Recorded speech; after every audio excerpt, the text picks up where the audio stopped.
met this 6-year-old child with this blank, pale, emotionless face. Blackest eyes, the devil's eyes.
Such sights to show you.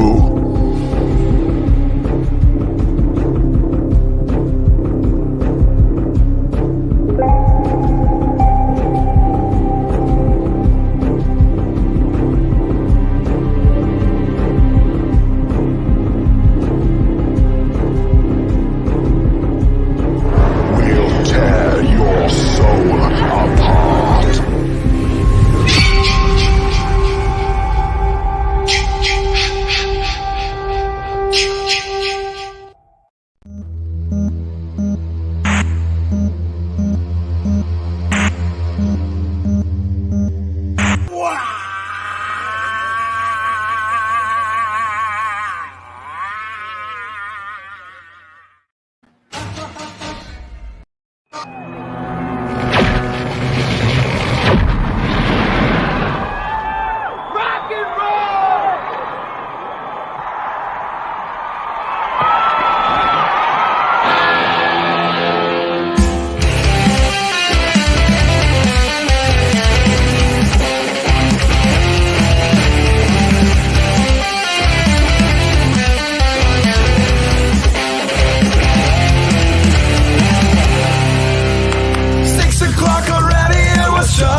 Just won't get paid. These are the days when you wish your bed was already made. It's just another manic Monday. I wish it was Sunday, 'cause that's my fun day. I don't have to run late. It's just another manic Monday. I wish it was Sunday, 'cause that's my fun day. It's just another manic Monday.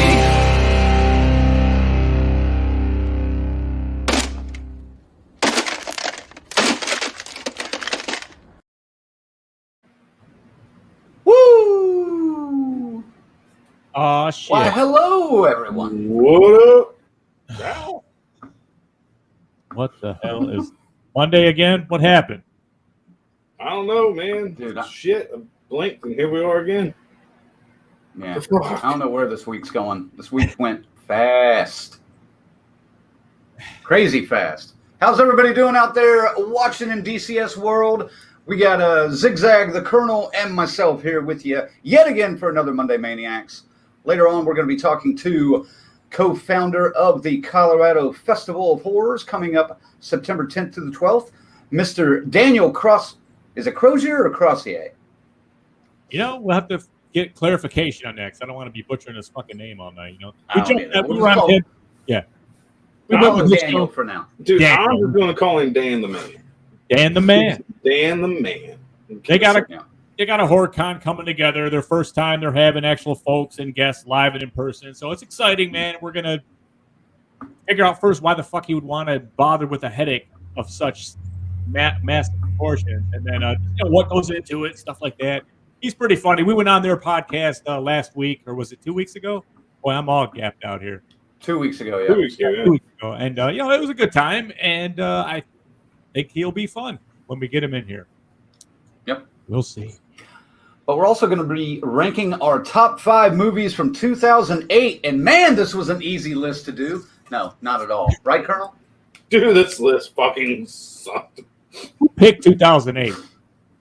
There was literally like 2 or 3 gems, and the rest of my list is just kind of shit I've seen. Didn't say I like it, but I've seen it, so it is on the list. I'm just happy that there was a couple there. I was like, wow, they're rare and not really common films that didn't appear on either one of your lists. So I was happy about that. I think I found a gem that you guys, I don't know if you guys have seen it yet, but, man, it leapt onto my list when I finished watching it today. I was like, holy shit. I started to type in, what is it? I'll tell you if I've seen it. I went, you know what? I'll just wait till he reveals it on his list. We'll discuss it then. You shall see. That's right. You shall see. Who do we got here? Who do we got in the house tonight? Let's see. We got Tanya in the house. A Mick, all the way from Washington State, I believe. You still up there, Mick? I think so. He tunes in from time to time. I haven't seen him in a while, though. Kiara's here. Patricia's here. Tommy Click. What up, Tommy? Sorry. No one day without Tommy in the house, baby. It's been a couple weeks, Tommy. We got Lorena here. Oh.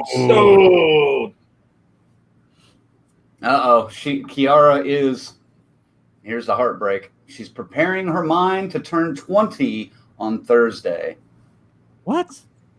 Well, happy early birthday. I've got T-shirts older than her. Jesus. I'm not lying.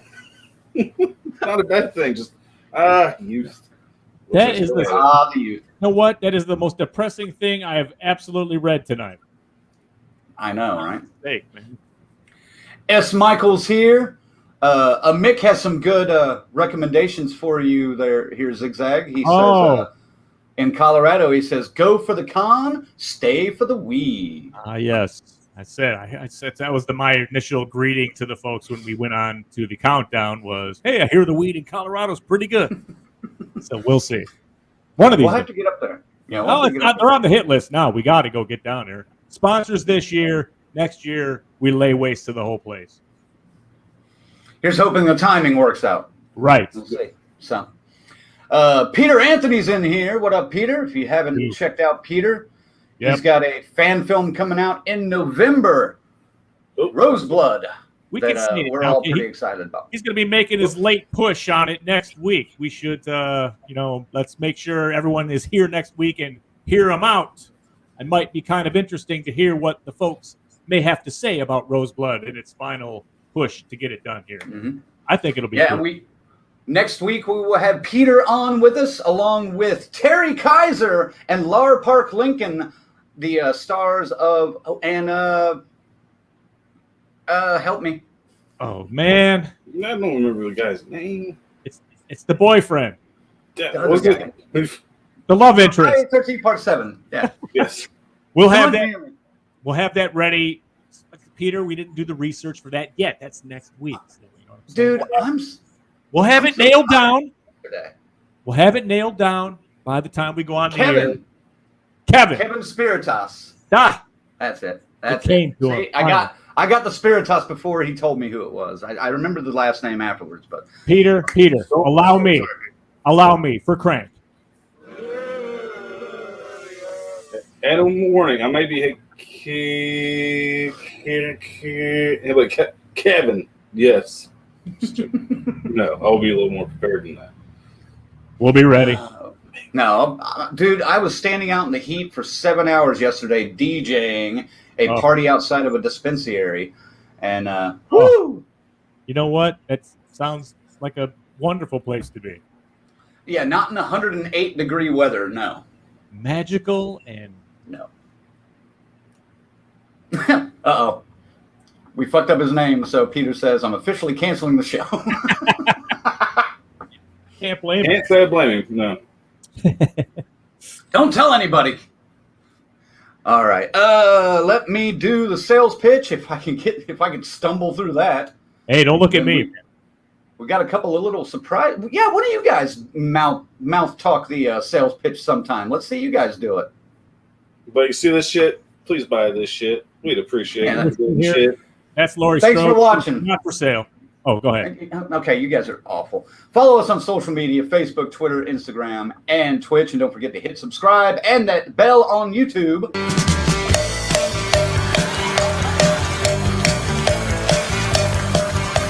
Not that bell. Not that bell. Not that bell. This bell.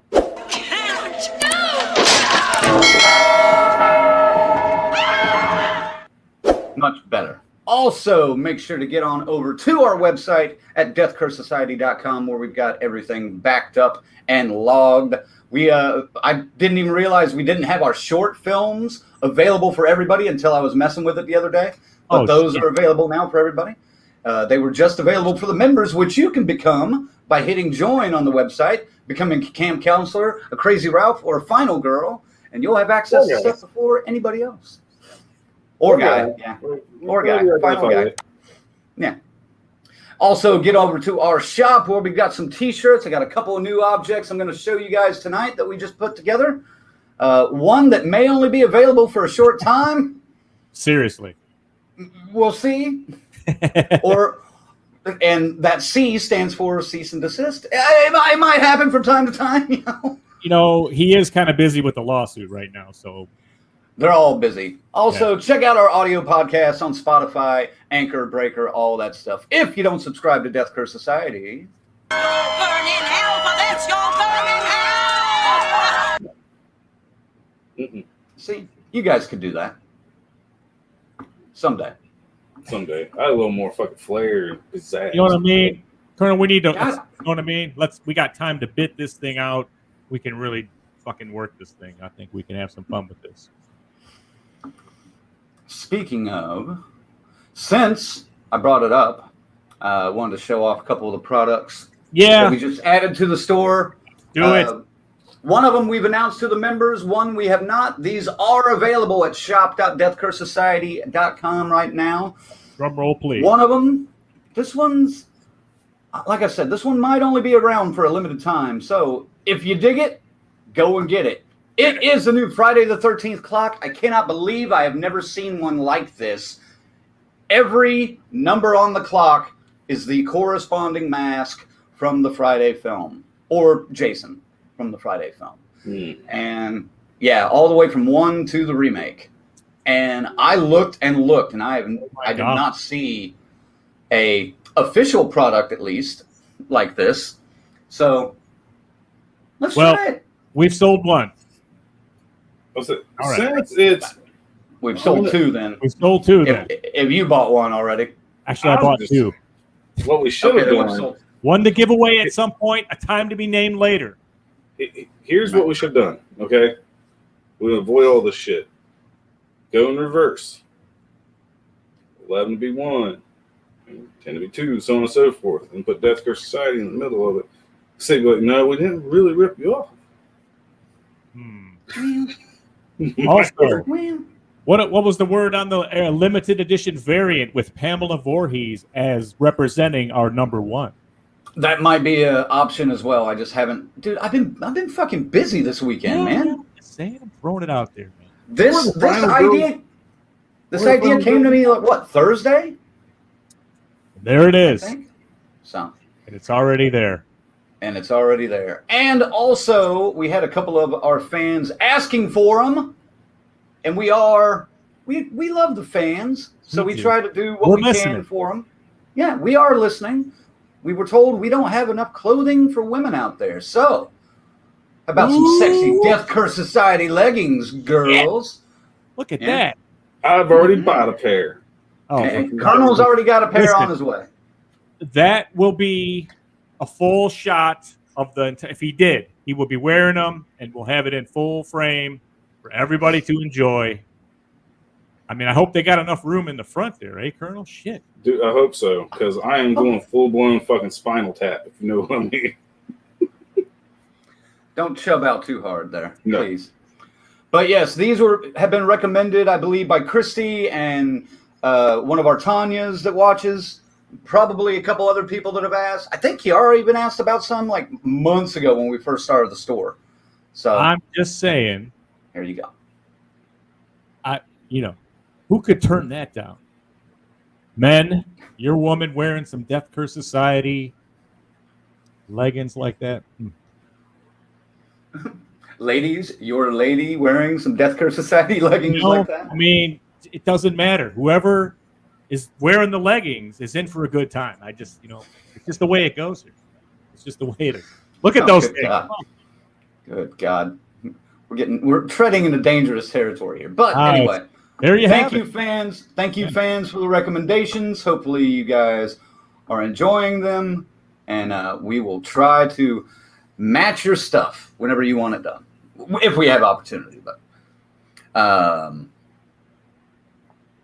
right, let's see what else anybody has said here before we get started.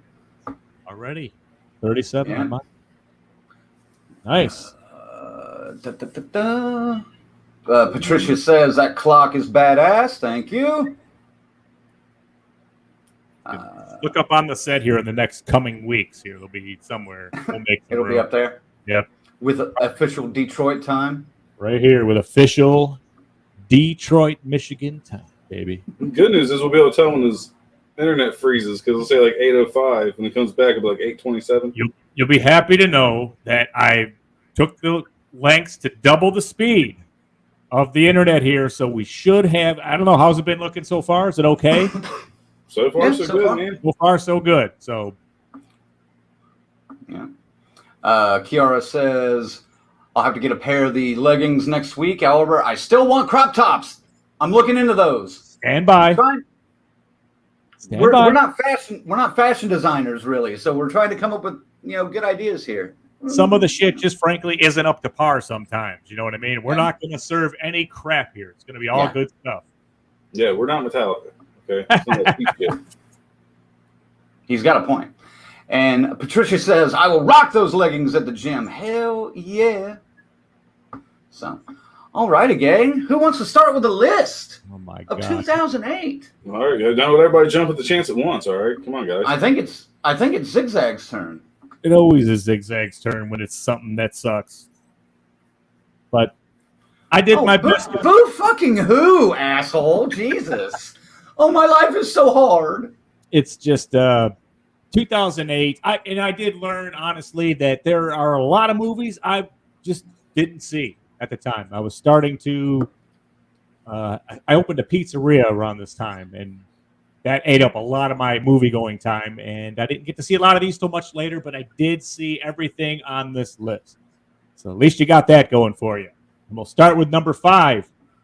Found footage was riding high, and we got this weird-ass movie, some kind of monster movie, but no early explanation, Cloverfield. Yeah, I know, but it did have some pretty cool things, like when people get infected and all that. That was cool. I dug it, man. And it's number 5, so come on, give me a fucking break. Number 4. I loved the first one, product of Project Greenlight. This was the sequel, Feast 2, Sloppy Seconds. They did back to back. I think it was one of the first times they did that. Okay, we're gonna have this movie now, and 6 months later, Part 3, yeah. Which wasn't as good, but 2 was still okay. Still a great concept. Monster movies like this is always a hit with me. So, Feast 2, Sloppy Seconds. There's much worse out there to watch in that department.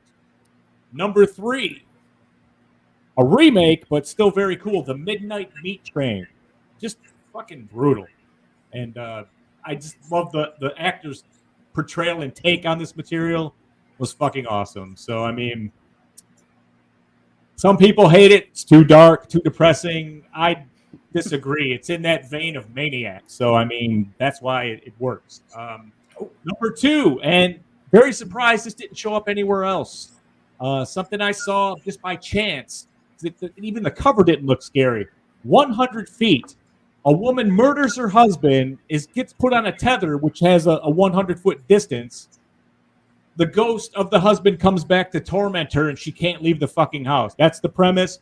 Go with it. And dig the movie. It's got, what's her face? Dark Phoenix from the X-Men. Famke, what's her name, Frank? Famke Janssen. Famke Janssen. Whatever the hell her. Janssen. Yeah, whatever. She's great in it, and but at least she's not going to be on the show next week. That's true.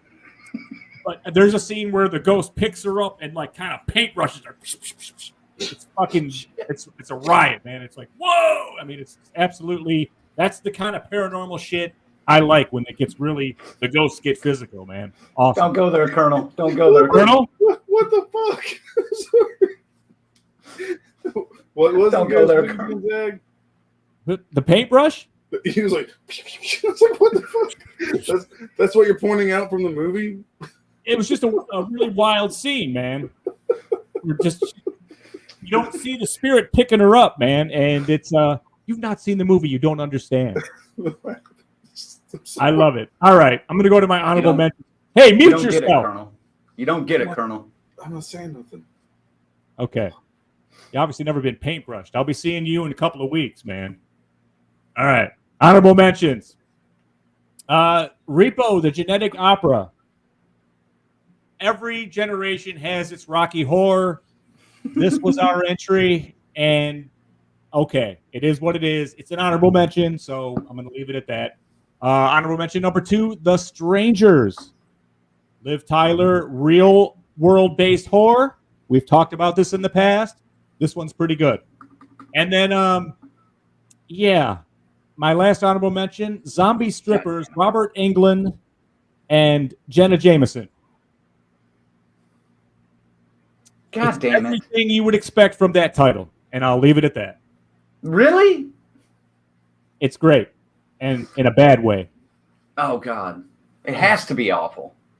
It's How long is Robert Englund in it? How long is Robert Englund in it? Just watch the movie. No. Yeah. No, I don't. Clearly, they must have had him for about 4 hours that day, but I mean, it's cool. I mean, I do think it's something you should experience. Colonel, would you disagree with me on that? I would not disagree with you at all. Okay. Jenna Jameson, okay? Jenna Jameson, yeah, man. I mean, come on. That's, if guys like Crank and my age. Oh. Jenna, we love Jenna. Jenna's always, yeah, she, you got Scream Queens and you got Porn Queens. Well, there you go. And never heard of Jenna Jameson. I don't know what you're talking about. No, bullshit. You lie. Number 1, Georgie Romero put out a pretty decent zombie film after Land of the Dead. You might not have heard of it. It's called Diary of the Dead. Again, found footage, but very creepy and atmospheric. It's done well. Ending's a little goofy, but it's well worthy of being on top of a 2008 list. Georgie Romero, rest in peace. Staying scared, brother. Staying scared. Diary of the Dead is your number 1. Wow. I feel like you may have, I don't know. Does that cheapen us a little bit with the zombie strippers? Is that not at all, dude? It's 2008. The cream always rises to the crop. Sometimes the crop doesn't yield very much. I'm just saying. Listen, here you go, Ziggy.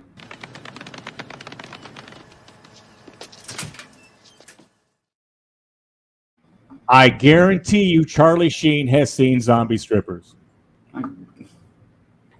Oh, my God. That's not saying much. All right.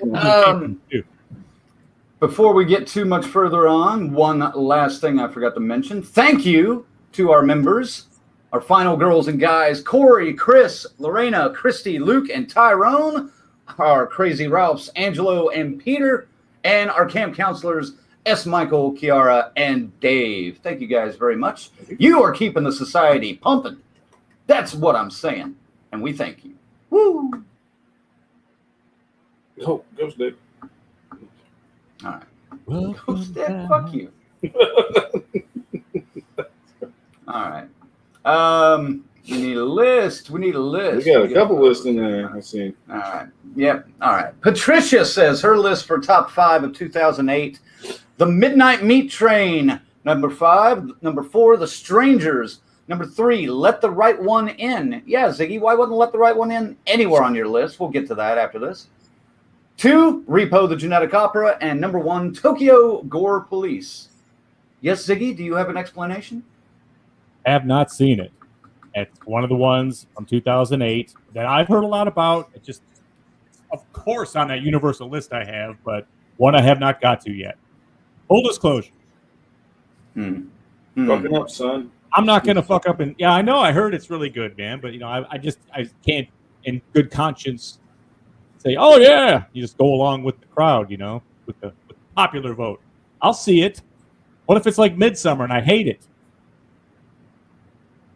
Then we'll just move on. John, welcome to the show, John. Thanks for tuning in. John? He says Resident Evil Regeneration was 2008. CGI, but beat all the live-action movies combined. Any thoughts on Regeneration, gentlemen? I have not seen this one. I have not seen it. I've seen it. I'm trying to remember which one it is because I've seen quite a few. But I have not seen a bad animated Resident Evil movie. They're usually pretty fucking good. I think this one has Leon and Claire in it. I think they're actually together. I think after part 2, or technically after part 4, I think. Yeah, he's going to fill us in, but I've liked them all. I just can't really differentiate any of them. They all kind of run together for me. I'm not a big Resident Evil fan, so I don't know. So, Lorena says, I think Cloverfield is a great movie. It's grown on me. Yeah, I didn't like it when I first watched it, like back then or shortly after it came out in the late 2000s.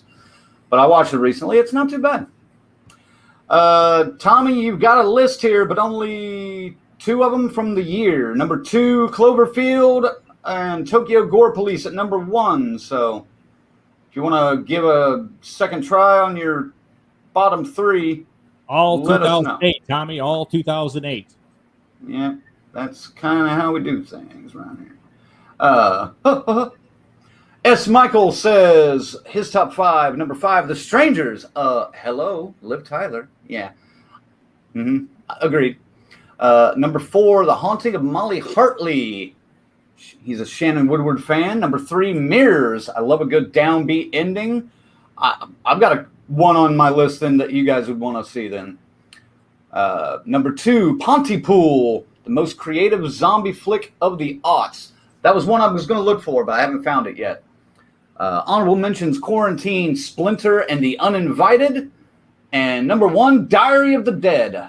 Favorite post-day Romero film. 2008 sucked. Yeah, 2008 was tough. It was hard. Daniel, we see you down there. We'll get you in here in just a second, man. John also says, wow, what a terrible year. Yeah, it was pretty rough. Lorena says, damn, I forgot about zombie strippers. Awesome, terrible, wonderful movie. Good God. Right. Do not. Dude, if you like Zombievers, you're going to like fucking zombie strippers, okay? Right. This is awful, man. This is awful. Patricia says, great list, Zag. Lorena says, righteous list, dude. Oh, James says, Outpost is underrated. Another one I haven't had a chance to check out yet. I was wondering what James was going to bring here tonight.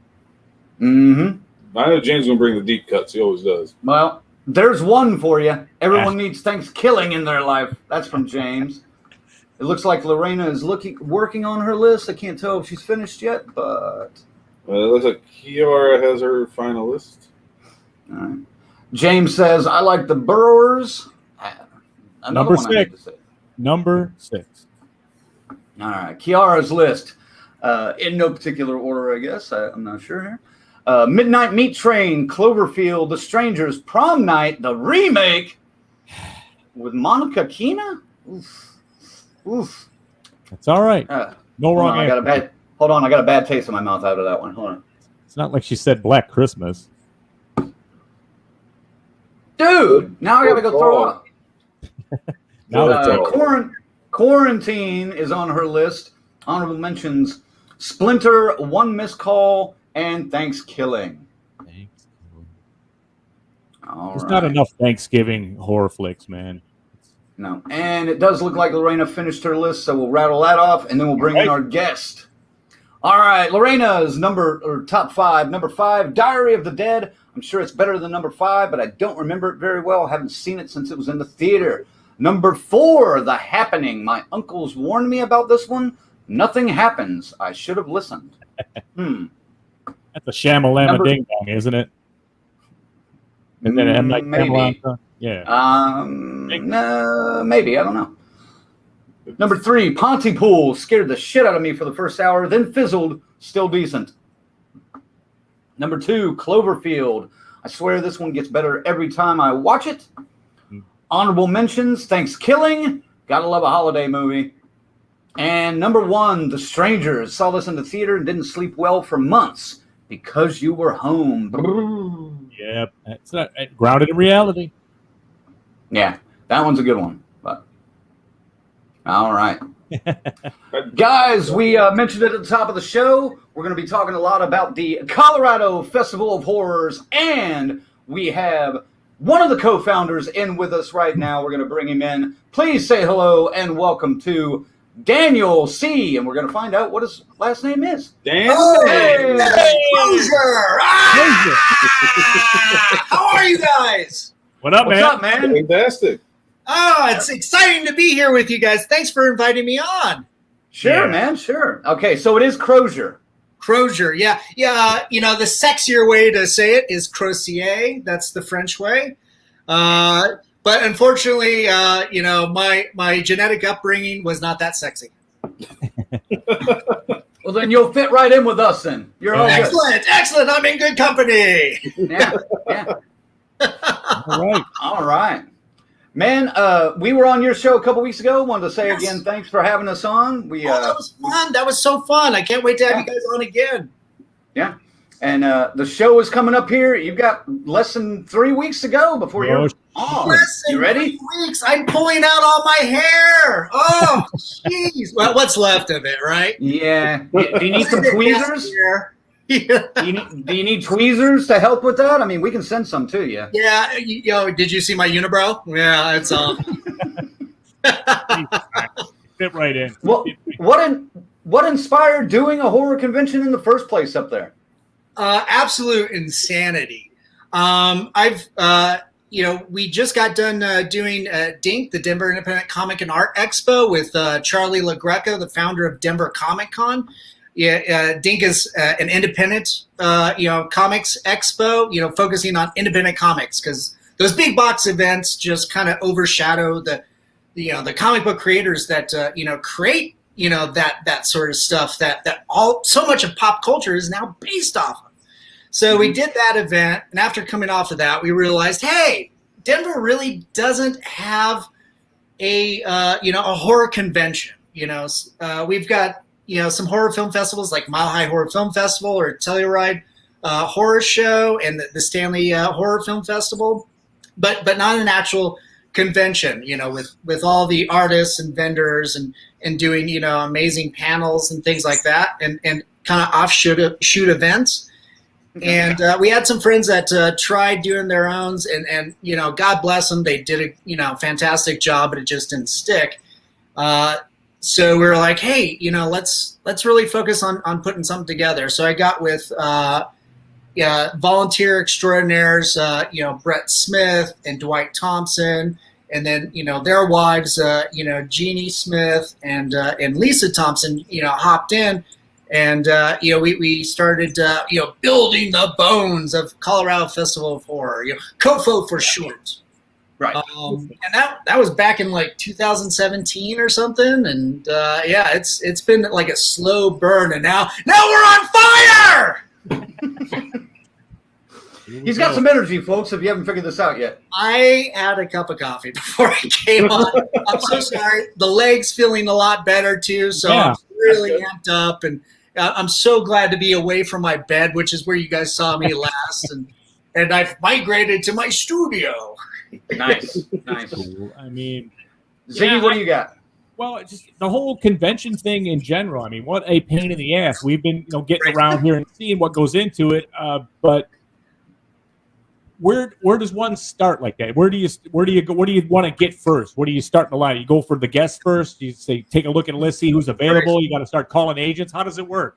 Yeah, I think it's different for each one of us that are involved. For me, it's the concept. What is it going to look like? What's it going to feel like? What's the experience going to be, for people, coming? And then, like my partner Brett, he really focused on, what are the guests? Who are they going to be? Building those relationships, because that's what it is. It's, reaching out to the horror community at large, not just film, but in print, novels, and comics, and video games too. Video games, fucking huge, and is just building those relationships and getting all these people involved. And along the way, we reach out to wonderful people like you who are incredibly supportive, and you have an amazing platform to showcase so many talented people out there. You yourselves are incredibly talented too. So we're just delighted to be able to interact and participate in all these fun little Dead Reindeer games. Yeah, the Dead Reindeer. Nice. Yes, Nice. And man, you're definitely on the hit list. We hope, this one's going to be big. So let's go bigger next year even, that's, and if the dates line up, that's one thing we just got to watch to see what dates it land on. But I mean, you guys are definitely on the hit list. We're coming down there, man. Yes, we're happy to host you anytime. We've got couches. Right on. What about you, Colonel? You got something for Daniel? Yeah. So since you're technically kind of like the only horror con in town in Denver, which honestly kind of surprised me when you said that, because Denver's a pretty major city. I was like, holy shit. Yep. Seriously. I'm sure that the town has to be buzzing, waiting like 3 weeks. They have to be ready to go. Because, I mean, come on. That's in your hometown, man. They don't have to travel to Colorado Springs or something, Right. So, like, what's this feel in town? They have to be getting amped up for you. Yeah, we're amped. We're hoping they're amped. We've been doing a lot of outreach and doing a lot of events. Part of the Blitz is doing all those interviews that I've been doing for the last 3 years. That Kofo Live and Undead that you guys were on, and also during the pandemic, that's all we could do is just broadcast content and just try to connect with people in that capacity. We were doing Kofo Presents, where we were having little like workshops and having comic book artists, sketching horror creatures and things like that. And I would jump into, and while you guys were talking about like Friday the 13th, clocks, I was sketching Grover Voorhees, the camp captain of, Crystal Lake and Sesame Street that you would probably want, but how did that not become a crossover event at some point? Untapped resource there for sure. Yeah. The Muppets. I mean, the Muppets and Jason both took Manhattan, but could the Muppets have taken Crystal Lake? That would be a tall order, right? I don't know, man. I would pay for numbers alone. They got a chance. I sense a very stoner intensive fan film coming from this idea somewhere down the line. I don't know when. There you go. You guys can take it and run with it. Incidentally, I think next week. No. It's this week. This week I'm interviewing a creative team that put together their own Muppet horror sitcom. So that'll be nice. I think one of the guys works for Sesame Street. That's awesome. That's awesome. Yeah. I mean, look at it. We just saw Benny Loves You. That went over pretty well. Why not? I love that movie. Yeah. It was so cute and charming. We're just like, look at him kill. We were laughing and we were kind of going, look at that. You can almost see the guy in the green suit moving the puppet. The director gets on and goes, no, that was hours and hours of painstaking CGI to make it look like there was a guy in a green suit running through there. Yeah. Make it feel like that handmade component, right? Oh, Yeah. I like the fact charming I like about the fact it. that we were corrected. Mm-hmm. Daniel, you got a fan in here. Looks like Brutus B. He says Kofo in the house. Oh, thanks, Brutus. Yes. For everybody out there, go to kofohorror.com to get your tickets. The event is in Denver. It is September 10th through the 12th. It is going to be absolutely exciting. If you don't mind, it's, Brink Stevens is going to be there. We've got we've got filmmakers like Christopher Mim is coming in from out of town. He does these amazing, charming, black and white homages to, some of the cool sci-fi horror films from the 50s and 60s. We've got, locals like Jimmy Lee Combs that are coming in. Zach Howard, the artist from Hellboy, the recent runs of Hellboy. Jillian Yates, Joe Oliver.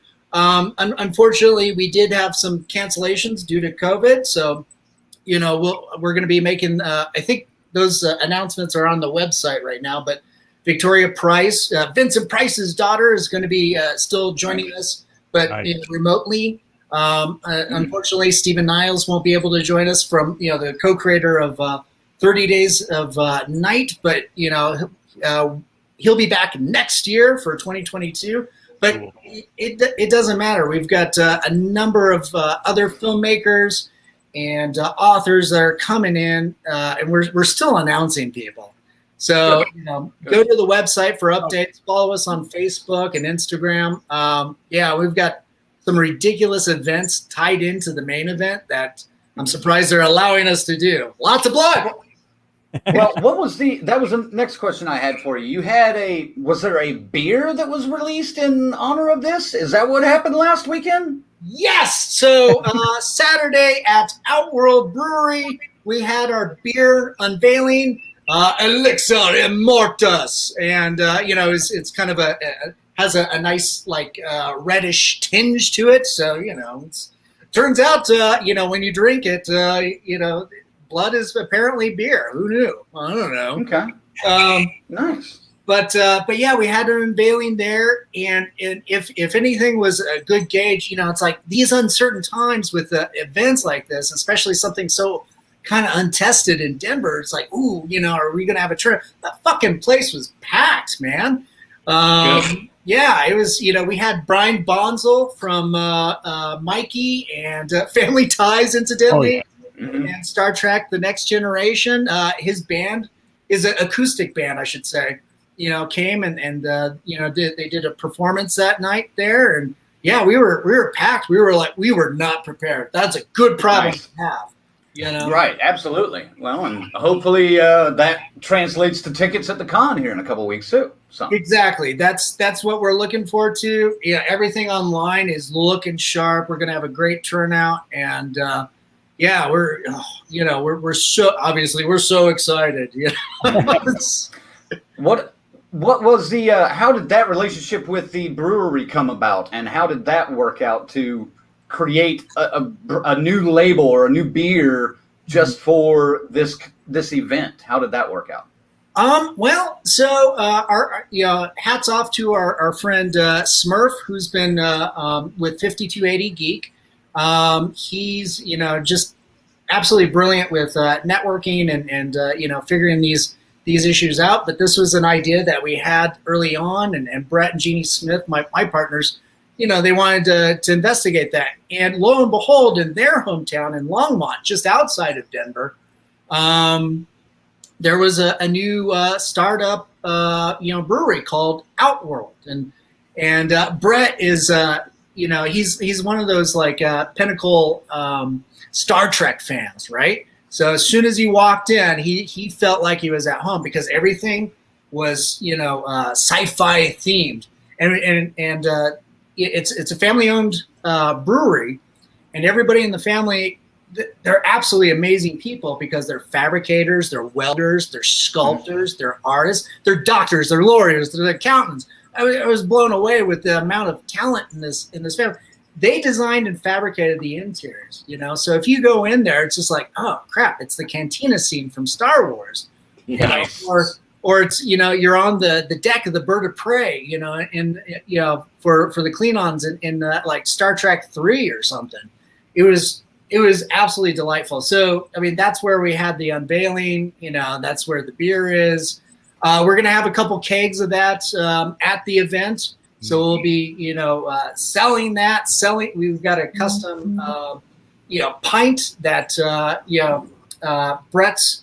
Brett and Jeannie's kid, Xander Smith, who's an amazing concept designer out in Hollywood. He was working on, I think his last big thing was Godzilla versus King Kong. And, he's a regular on American Horror Story. So of course, him being the kid, they're like, all right, we brought you into this world. You designed some fucking pine glasses for us, boy. Nice. So he was there, super talented guy. Yeah, and he's going to be one of our guests. He'll be doing with the kids. They'll be doing a collaborative workshop at Kofo, creating their own kaiju monster to battle Godzilla. So that'll be a lot of fun. That'll be cool. Dude, that's awesome. Shit, I'd go to that. Look at Right. Yep. All right. It'll be fun. Yeah. One thing about panels or conventions is the panels. Now Right. it's an overlooked thing at a lot of them. But I think, and I would think Colonel would agree with me, and so would Crank, that the panel is a make or break thing for most of these cons. What kind of panels do you guys have lined up for your con this year? Well, for the panel rooms, what I've got is I brought in all my creative buddies, who have their foot in the industry, and they're going to be doing demonstrations. We'll have moderators, but I make sure these guys are a little bit more lively than I am. So that's the thing is we've had this discussion on our show on Kofo Live and Undead with you guys. I can't remember if it was live or behind the scenes, but panels need to be engaging. You don't need to be sitting in a chair all the time and just listen to somebody up on stage spouting off answers that they've answered a million times before, right?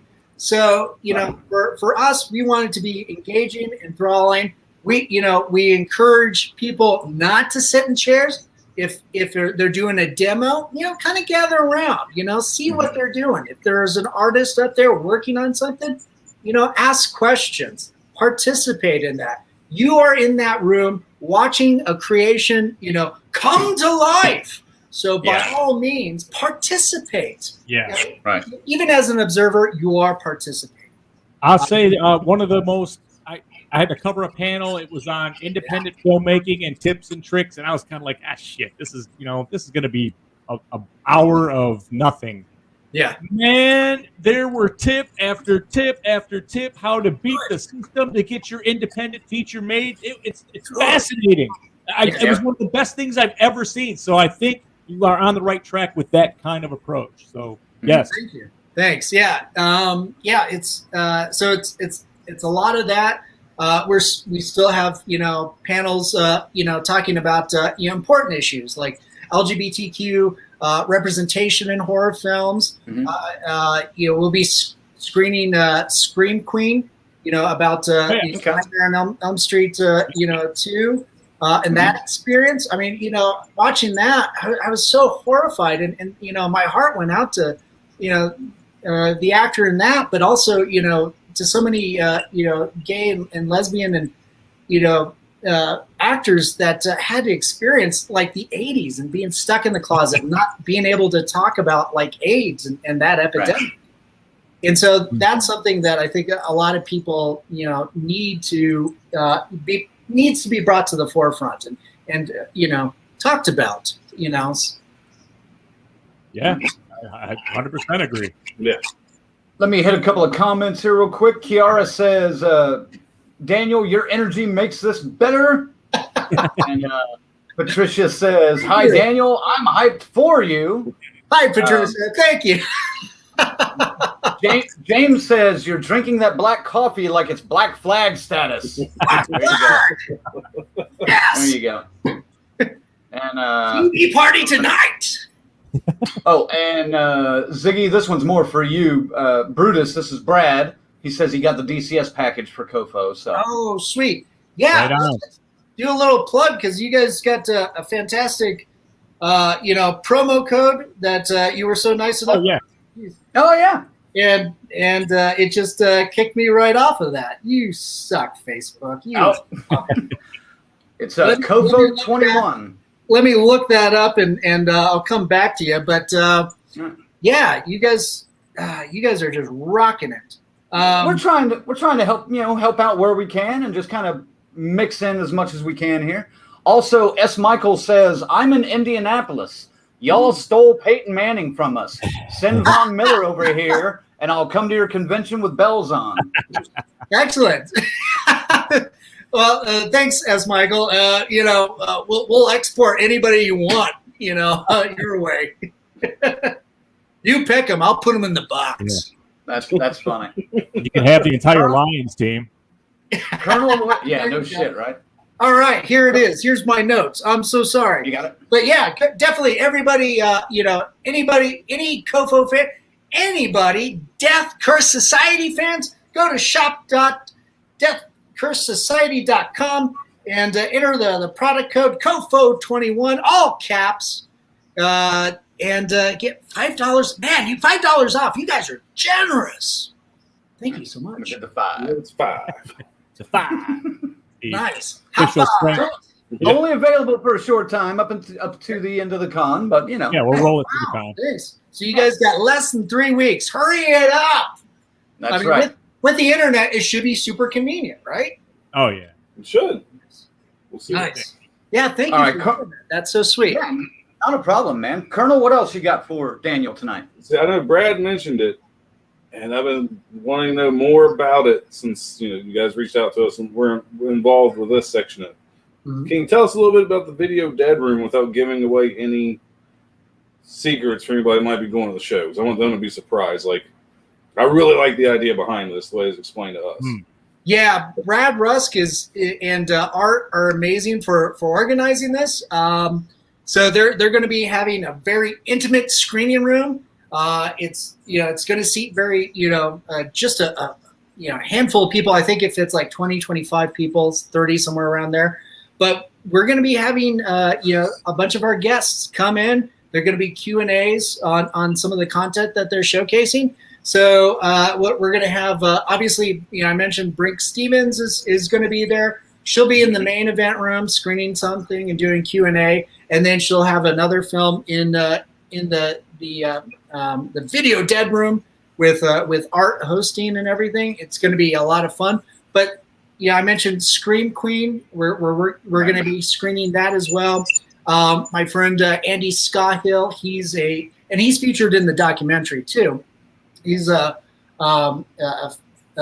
film curator and a film professor at CU Boulder, and he'll be coming doing Q&A, talking about everything behind the film and the LGBTQ community, representation in horror. We've got Jimmy Lee Combs, who's going to be coming in doing his Terror Tales. Showcasing that film that he produced. He's a filmmaker here in Denver. It's amazing the talent that he's able to tap for his projects. So there's a lot of that, but there'll be Saturday morning cartoons for the kiddies, Nice. and for us adults that never grew up. So I'll be showing up with my Fruit Loops, I'm sure. Which I probably shouldn't, because goddamn, I'm probably going to develop diabetes here pretty soon. Fruit Loops are so good, though. That's true. They're so good. Brad says that Shudder is sponsoring some films in that room too. That's right. Thanks, Brad. So Slacks will be showcased in there, and let's see here. You guys talk amongst yourselves if you're going to talk about that movie. Hey. Get out of here. We'll see it, Frank. So anyway, It was a fun movie, man. good. Finally, Frank's out of the room. Slacks is good, man. It's entertaining. I haven't seen it. What else we got going on? I saw that Sharks in the Corn is going to be in there as well. Man, we've got a lot. I think I've got a list here Let's. Oh, Brad just sent you one. He says, Host, Slacks, and Leap of Faith, sponsored by AMC and Shudder. Nice. Yes, Host. Host was our pick, wasn't it? Yes. We've got some trauma horror music videos sponsored by Talking Trauma podcast. Oh my God, this is one of my favorite films from the last year. Thank you, Brad, for bringing this up. Psycho Gorman. Yes. AMC and RLJ Entertainment. God, that movie's so fun. That one takes me back to my childhood. If all the kids' horror movies were R-rated back then, right? Yeah. Dude, I almost felt like I was watching a acid trip episode of Power Rangers without the fucking Megazords and shit. Yeah. I was like, I loved it. I told these guys, like, you gotta see this movie. Yeah. So fun. It's so good. Correct me if I'm wrong. I think the filmmakers behind The Void did that one, but I'm not sure. They're such a such a talented group of filmmakers because they focus so more on the practical effects. Obviously influenced by things like John Carpenter's The Thing. Yeah, right. Oh man, it's really awe-inspiring. So kind of scrolling down. One of my favorite documentaries, also on Shudder and with AMC, is Leap of Faith, which will have my buddy Robert Moratori will be on some panels. He's the DP on that film, and that's the William Friedkin interview, isn't it? Yes, yeah, man, what a great in-depth interview. That one is Unseen Invasion with Christopher Mim. My friends at Distortions Unlimited, Ed and Marcia Edmonds, they're going to be showcasing some of their episodes of Making Monsters. Nice. That was on the Travel Channel. I was on the first season. That was a lot of fun. Nice. With the Enigma, the sideshow performer, all tattooed and everything. Oh man, sorry, I'm scrolling down the list. Feel free to stop it. The edge. No worries, man. Vampires versus Zombies and that's going to be one that Brink Stevens is going to be doing the Q&A. Nice. Never Hike Alone from Womp Stomp Films. Dude, yes. That is one of that was another one. Friday the 13th fan films ever created. Nice. If you haven't seen it, man, don't miss that one. I have not seen it. Oh man, these are great, because like at these shows, I get to be introduced as a fan to new content too. Huh. So that's I love that. I love the new surprises. Vinegar Syndrome is going to be giving us a couple of features as well. We have yet to we don't know what that is yet. Bedtime Story. Oh man, Mikey featuring Brian Bonzo. Wow. He's going to be doing a little Q&A and stuff. That'd be cool. Yeah. And there's going to be a lot more. I'm sure Brad's going to pop up every now and then. It's like, hey Dan, what about this one too? So I'll keep an eye on that for you just to see if he does. But excellent. What about the venue? Now you're working with the Embassy Suites with this, and what was the most important thing to you guys when you were looking for a venue? Was it cost? Was it how the space was usable? Right. If it had everything you wanted? What went into that process and picking the proper venue, and what makes your Embassy Suites the right place? So what makes Embassy Suites the right place is not only the ambiance, but also the people that work there. My hat goes off to Tim Moray, the venue manager, and his crew. But the nice thing about Tim is he also organizes the Rocky Mountain Con, which is a small, intimate Comic-Con out of the same venue, every fall. So I think that takes place in November. So he knows the rigors of what's going in, the ins and outs. And how to set up, how to fucking make the best of the space. That's fucking important, man. Exactly. So the lovely thing was, he was willing to share that insight and that information. This is a first time in-person event in this genre that we're producing. So, he's like, dude, I feel for you. I know what it takes. and it is daunting, you know. Yeah, Mhm. that poor guy. I'm pretty sure he has a heart attack every time he does an event. But I understand. So do I. You know, I have to pull this thing out, put it over there, just wait for it to. Are you done with your heart attack? Anyway. Right. When we went to Oklahoma City Horror Con, we kept running into the guy that organizes that, and it seems like every time we walked by him that we didn't get a chance to say hello, he was always on his phone like, son of a bitch, is that going on right now? Hold on. I'll be right there. I'll be right there. I'll be right there, motherfucker. You know, Yeah. and he just, there was always something going on. And love Rod to death, but he's the coolest guy because he would always like see us when he's bitching out, whoever's on the phone yelling at him, and he'd be like, "Oh, hey guys, I'll see you in a little bit." Hey, Yeah. bye, bye, bye, bye. And then he'd just go and take care of whatever he had to take care of. And it was hysterical. But I was just like, man, you want to talk about somebody's heart beating out of their chest? That was him all weekend. Yeah, it's you're constantly putting out fires. Luckily, there's 5 of us. You know, my partners are, they're stepping up and making this happen. There's only going to be so much that I can do because I'll have to be sitting most of the time. So I was able to help organize a lot of the paneling with Heather Stevenson and Brian Bonner, who's one of the local horror and paranormal mainstays of Denver, and then having like some amazing sponsors like Anderson Farms, who has like the biggest corn maze and outdoor haunted house, family facilities, in Colorado. It's just amazing. The great thing too about Colorado is, oh my gosh, we have so many cool haunted houses. Mm-hmm. Yeah, I mentioned Distortions Unlimited. They've manufactured animatronics for pretty much all of these.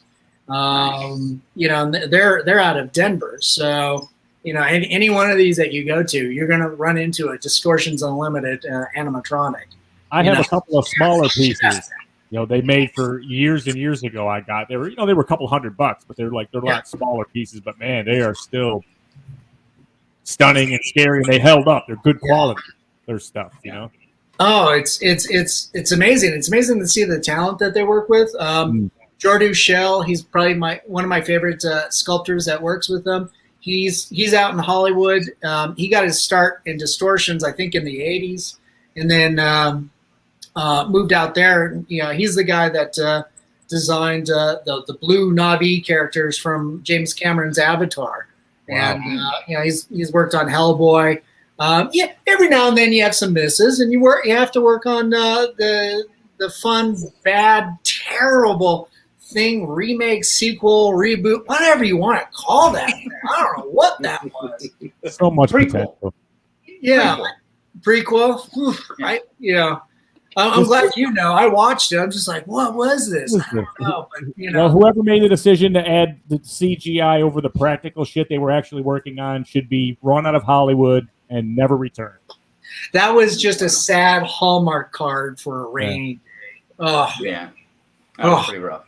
Yeah. By the way, guys, if you're watching, you have any questions for Daniel that pertain to the festival, not necessarily to stuff that doesn't really have anything to do with this, please feel free to ask. We'll get to them here in a moment. And so thanks. Ziggy, you got another question for him to get going? I think that the paranormal thing you mentioned in a part of the con, something it's overlooked at most of the cons. It just maybe you get a booth here and there, So I really like the fact that is there anything interactive involving real paranormal events like that going on at the con? So I mentioned Brian Bonner.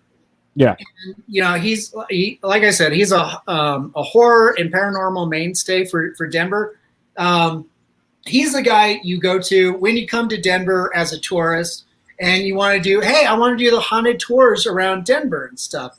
So, he takes you to Cheeseman Park and stuff where they moved all the bodies and stuff badly. And, he tours you around to all the haunted parts and stuff. He's also one of the guys that you call in to investigate a possible haunt. And he kind of comes at it at a little bit more of a critical point. Is there anything that would in physics and logistics that would in the real world that would actually make this occurrence occur, I suppose. And so he's pretty good at coming in debunking things if they need to be debunked, or if there's actually something authentically paranormal, he'll figure it out.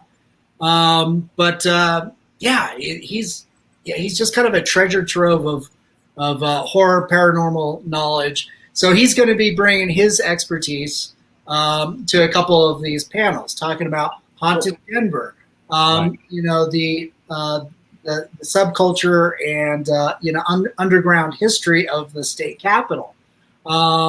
Stuff like that. Stuff that you wouldn't really think about. It's like, oh yeah, that sounds like a really interesting topic. There's everybody in Denver has heard of all these underground interconnecting tunnels, from the Capitol to old speakeasies and everything. And it's like, yeah, what else happened down there and stuff. Well, that's cool. I mean, that's absolutely. That's what I'm talking about. Getting a history lesson, but something that's attached to reality is that much more creepy. So, yes, I agree. This is a good move. Another good move. Yeah, there's nothing, scarier than real world shit, man. God.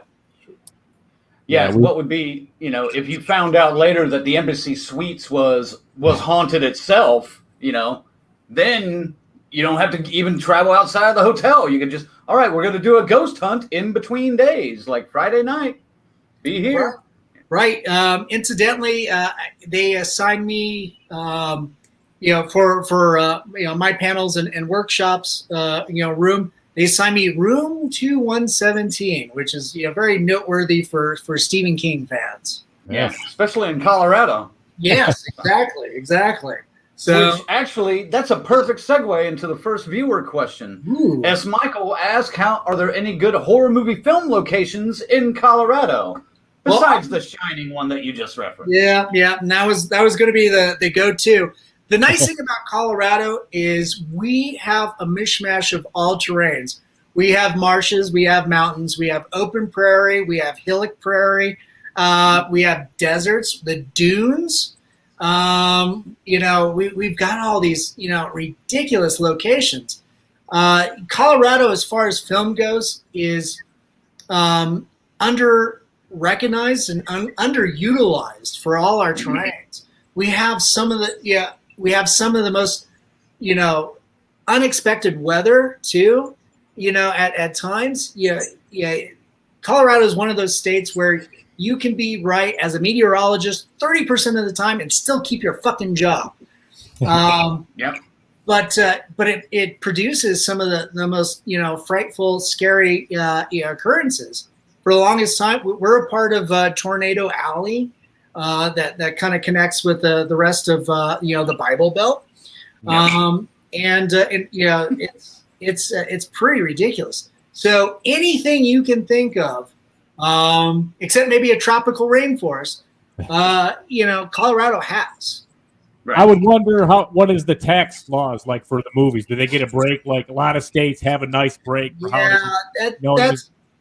As far as like outside influences and tax breaks, Colorado just kind of diminished that, and it was really unfortunate. Michigan did the same thing, thing, and we were getting some big shit out here. I think they did. One of the couple of the Transformers movies were shot in part here. Nice. When they were getting the big breaks. Yeah, and Oklahoma just added to our tax incentives, so they've added to it, and that might be why we have Martin Scorsese and Leonardo DiCaprio in the state filming right now, but I could be wrong. No, that's cool. The a few years ago we had Quentin Tarantino's The Hateful Eight film out here. I had some friends that were lucky enough to be get gigs as crew members, so that was great to them. But come to find out, a film that size ate up just about all of the tax incentive. Of course. That was earmarked. Yep. So as a result of that, I'd say, okay, we don't have the tax incentives. We don't have the politicians that make, these great decisions. We don't have them in place that really understand art, right? So I'd say, fuck those guys. If they can't jump on board with, what makes life worth living, culture, art, the stuff that gives your life meaning, the stuff that designs your entire fucking world. Well, go to their home, to their home, and go to their office and take all that shit away from them, and then see how they feel about it after 2 or 3 months. Right. Pull all the photos and posters and pictures off their wall. Take every CD and music box, television even, all their movies. Take it all away and see how they are in 3 months. Yeah, boring people. I mean, they're boring anyway, but boring. They are. But to that effect too, it's like, okay, fine. If you won't lend us outside influences a hand, we'll make our own damn art. We'll do it our own. Those limitations, they breed innovation. And by golly, man, don't be frustrated. That's when you get fucking going and you create amazing shit. True enough. Very and nice. that's just it. The divide is there. Their life is politics. So to them, they are doing what they feel like they should be doing. So they don't get it, and they never will. The divide just is ever wider. Well, and I think to that effect too, you make great art, and from that steeple, you call out to them and you say, "Hey, we're having a fucking cool party. If you want to join us, you got to make shit happen, man." So it gives you a nice platform to communicate those messages.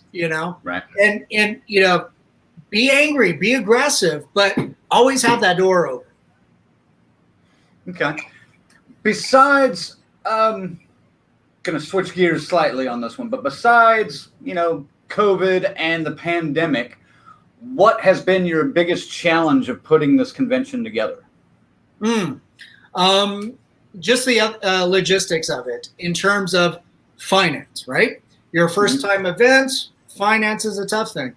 Unfortunately, I've got to dip my toe into the pandemic pool there. But, so many of these events live and die off of sponsorships. And, a lot of, so many people think, well, sponsorships, you got to go for the money, right? That's great. You don't always have to.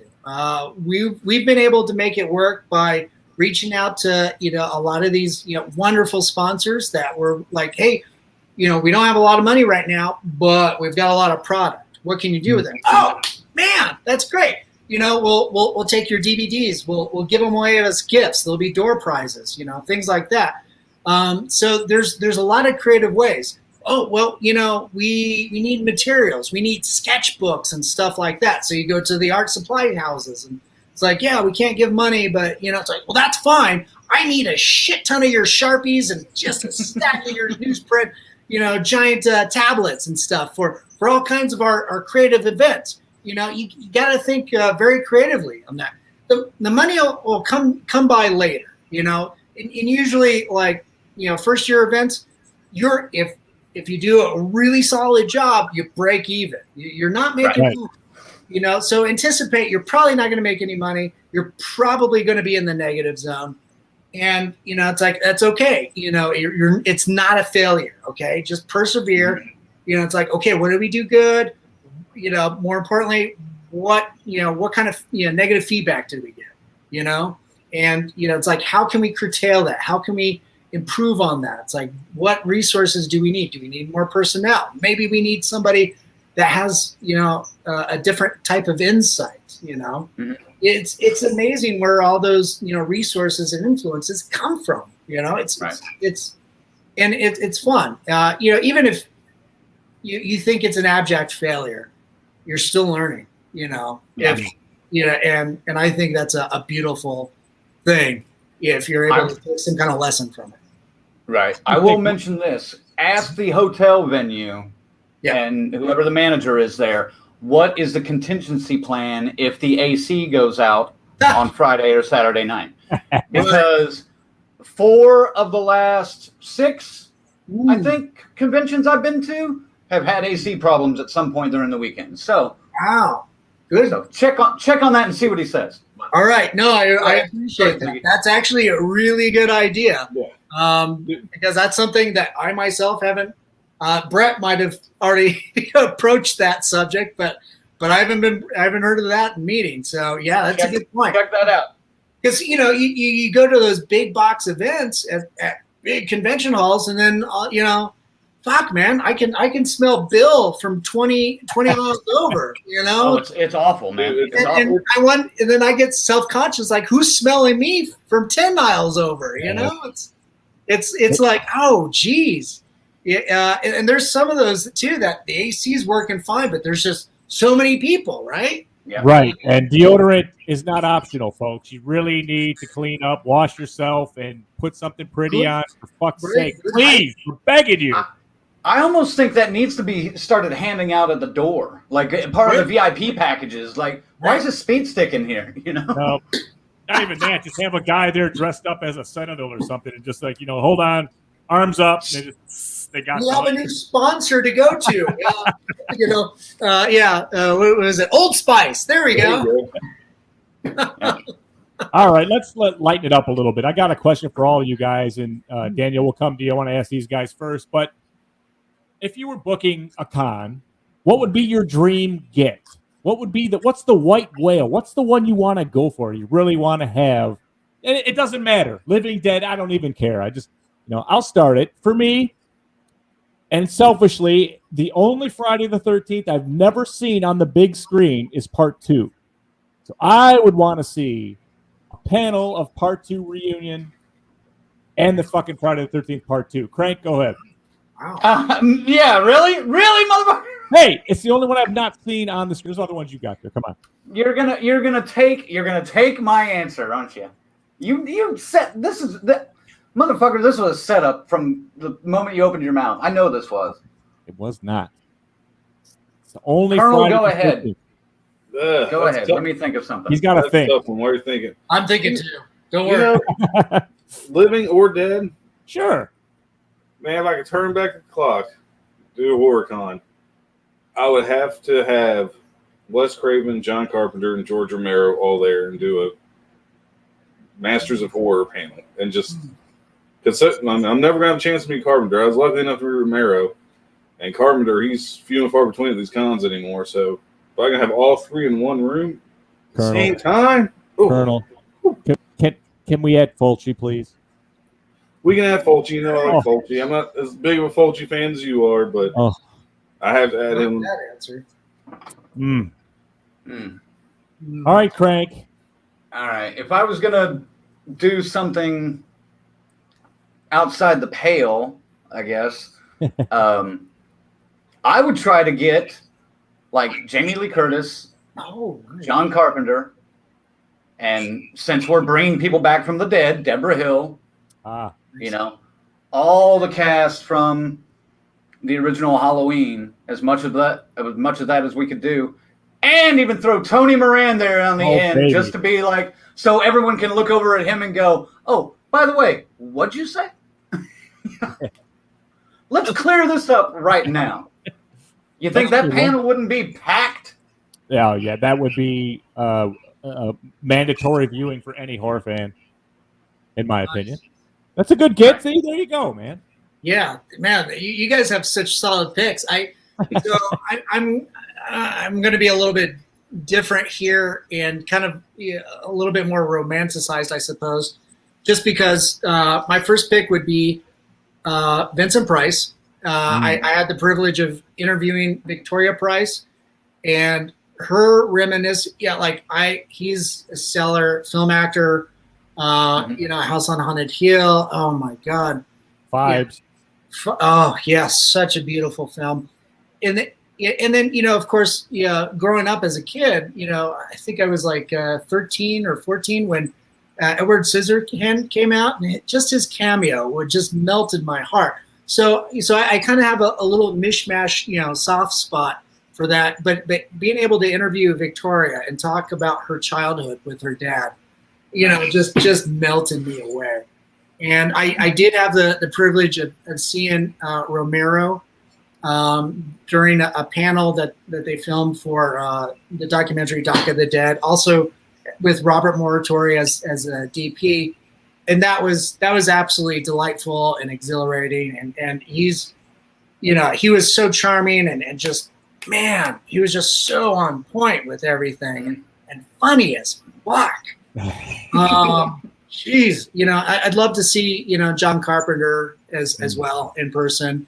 Joe Dante. My friend Teresa Mercado brought him out for Scream one year, and I missed it. And he's one of those guys that if you every now and then if you message him on Facebook, he's very polite and will respond to you. So he's been, that's so cool. Yeah, Gremlins, I love. Yep. Yeah. Let's see here. What else? No, I think that's probably. Oh, another guy to resurrect, Bernie Wrightson. He unfortunately passed away a few years ago from I think it was from brain cancer, and man, his work is just, it's going to be, he's like H.R. Giger, it's going to be so influential on the genre and art in general for so many generations, I think, to come. Yeah. And I think that's one of the beautiful things about film and visual arts and stuff is, it can message for generations, onward until the earth dies. Yay! Yeah, exactly. I think we might go before the earth. Right. You mentioned Vincent Price, man, and I just I almost could trade mine for Vincent Price, Christopher Lee, Peter Cushing, and Peter Lorre. You know what I mean? That guy is so amazing. I mean, he was in a metal band up until his death. What's more metal than that? He gets the Ronnie James Dio Award of the Year. Holy crap! Or the Lifetime, really. Yeah, that's right. He was the best. Was his metal Christmas album? Yeah. Holy shit! This is awesome. Nice. Yeah. Good Lord. All right. Well, that kind of segues into who's been your favorite celebrity guest. That's a question from S. Michael. Probably even on your Live and Undead show, and even that you tried to book through the con. Right. Well, as far as Kofo Live and Undead, I can safely say that Brink Stevens was one of my best guests and most surprising guests too. She has a biology background in marine biology. She's one of the young, back in the 70s. She was one of the biologists at the forefront of communicating and identifying languages used by dolphins, which unfortunately became instrumental for how the military used to use dolphins back in the 80s, and they might still do so, to go out and go explode a mine out in the or whatever, a bomb out in the ocean. It's like, what a terrible use for them. So, that wasn't her intention, but she's like, these are brilliant animals, they're, and absolutely, super smart. So we need to protect them and stuff. So yeah, she's absolutely surprising. So I always loved talking to Steve Niles. He's such a sweet and gentle guy. Hopefully I'll be able to see him next year. But it's just amazing. Christopher Mims, who we're going to have out, I got to interview him a few weeks ago. He is absolutely charming. Eileen Dietz, she's in her mid-late 70s.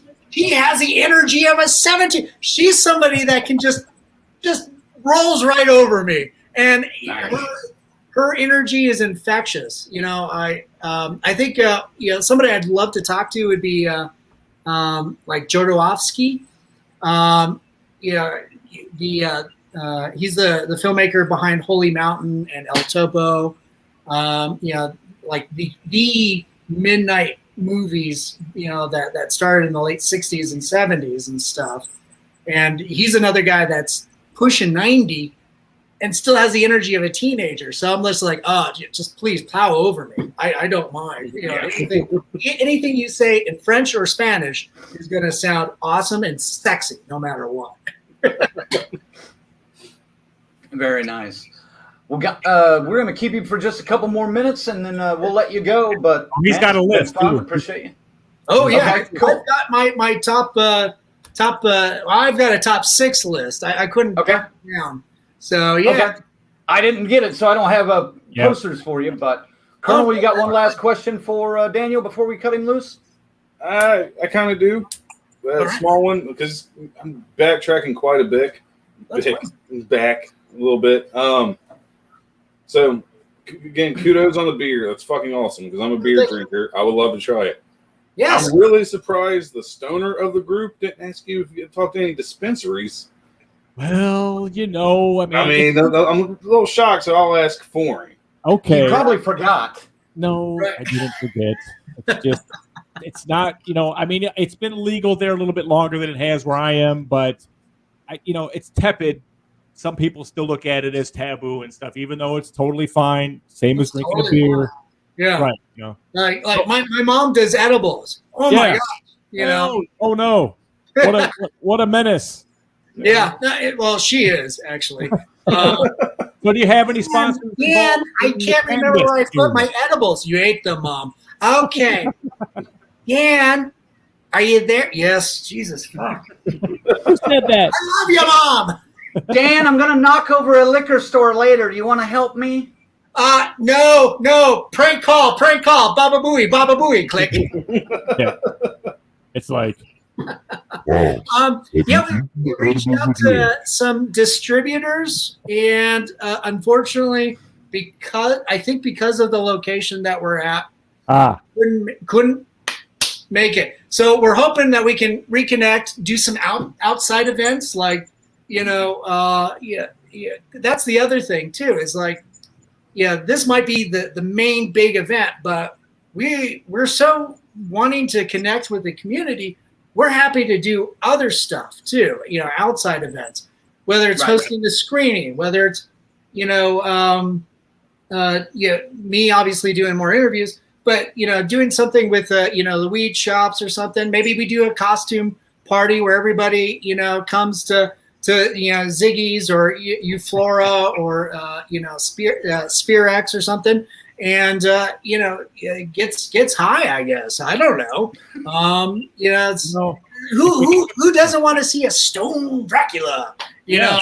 Bella stoned, right? The cannabis comes into play. I offer my judgment services anytime, free of charge. Excellent. We'll fly you out here. You can be a part of the cosplay. You know what? I'll fly myself, just like this. Nice. And incidentally, I didn't mention this before, but I'll have to plug it right now. We've got Gore Galore, cosplay night too at our event. We've got some of our local actors that were on like Midnight Texas. Jesse Jerdak and his wife Laura. They're going to be our judges for that. And Smurf, who I mentioned earlier, I think he's going to be a judge on that as well. And then after that, we're taking all our artist friends and we're going to be doing Drawn in Blood, Draw, a nice little bracket tier system with all these comic book artists and mural artists and designers just, doing sudden death, 5-minute sketches of stupid, hilarious, horror stuff. And I'm sure we usually have a nice assortment of drunk people, kind of circling about and yelling out wonderful obscenities at us, while we do that. Yeah, as one should, right? Because it's like an arena battle event. Yes. Yeah. Sounds like a bad improv night, but better for you guys. Yeah. Yeah, bad improv, and that's fine. Bad improv is at somebody's expense, a good night. Yes, absolutely. The thing you mentioned there about little individual events, the smaller events that you wanted to do for reach out in the community, that seems to be one of those new kind of trends that's going with some of the cons also. They'll do little one-day pop-up events at some location that's a little bit away from their spot, but it's more to advertise their main event and things like that. So those are good ideas, but yeah. All righty. Yeah, one of the things I want to do is a small little street fair on South Broadway. Mm-hmm. We've got a Halloween parade that up until last year, used to go down that stretch, and it's absolutely charming. It's fun for families to come out, pretty safe environment to do stuff like that. So we'd like to kind of set up like a street, either partner with them or operate adjacent with them. But I think partnering would be so much more successful than doing anything that would be perceived in opposition, right? Right. So building bridges, man, that's what it's all about. That's it. Yeah. And, the one thing I have noticed with cons that have started out, they've had substantial growth year to year, their first 4 or 5 years, man. So yeah. Keep fighting the good fight, bro. Yep.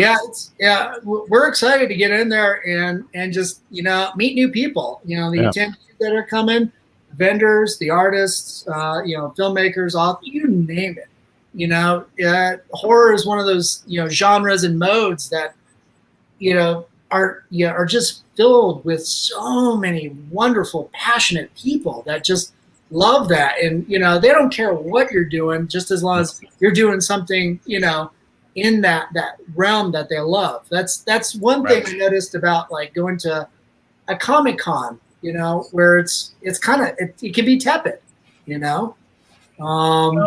get guys that are like a little arrogant about certain artists or whatnot and storylines and shit. So fuck all that. I mean, we've said it before. The horror goers, the ones that visit the cons, on a different fucking level, man. They're all sweet and cool and awesome. I mean, I've not run into a douche yet at one of these cons. Anyway.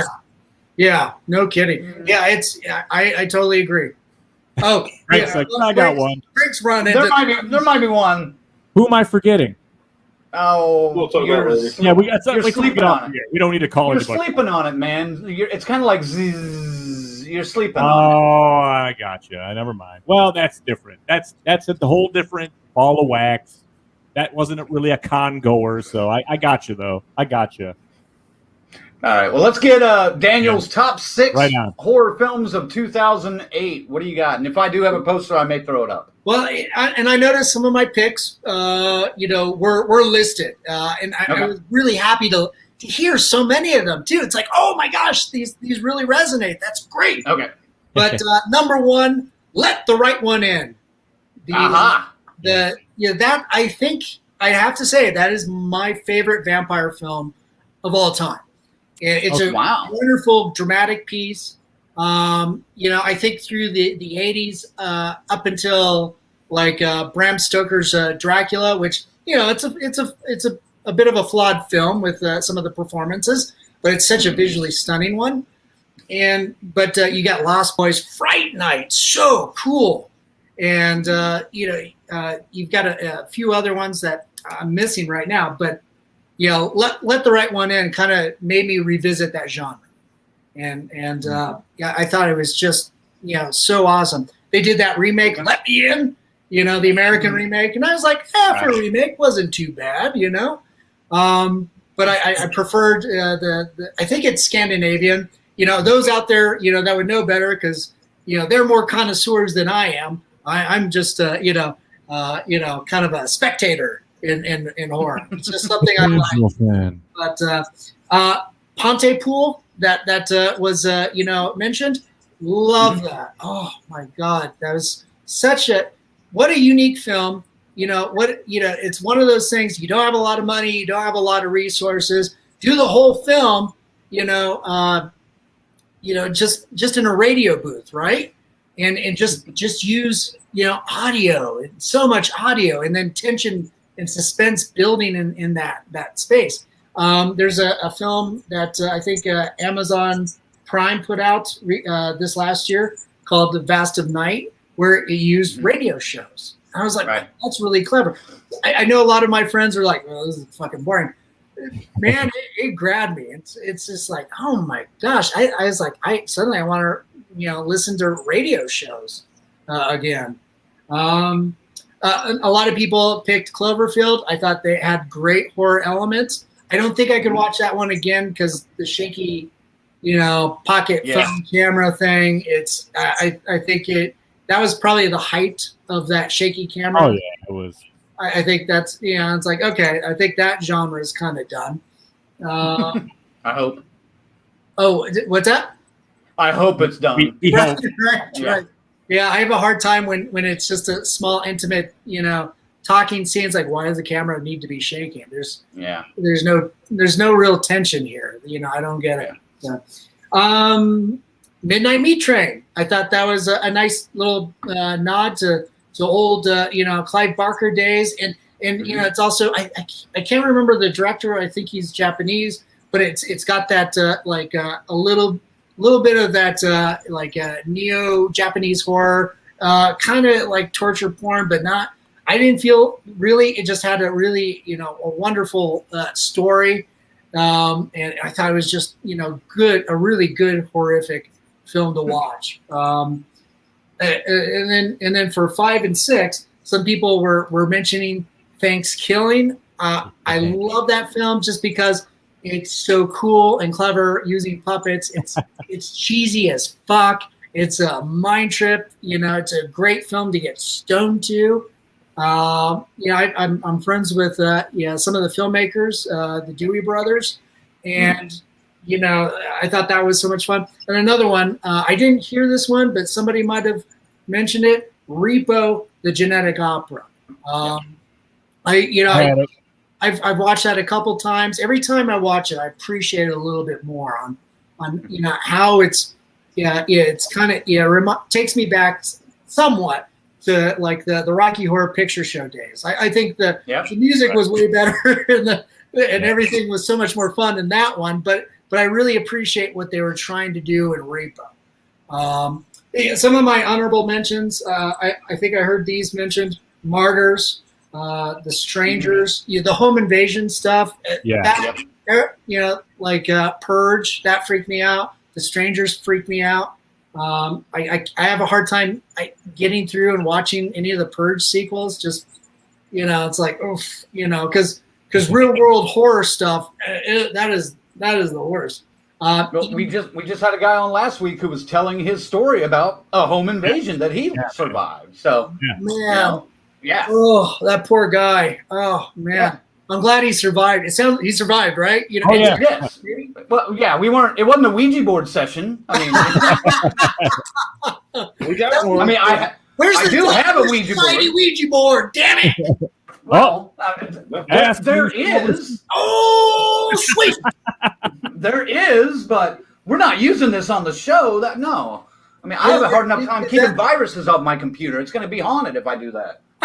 Is it available at your store online? That is not yet, but it will be eventually. It will be. Once I figure out all the shipping and all that stuff, and it's ridiculous, but nice. That's cool. A custom thing at this point.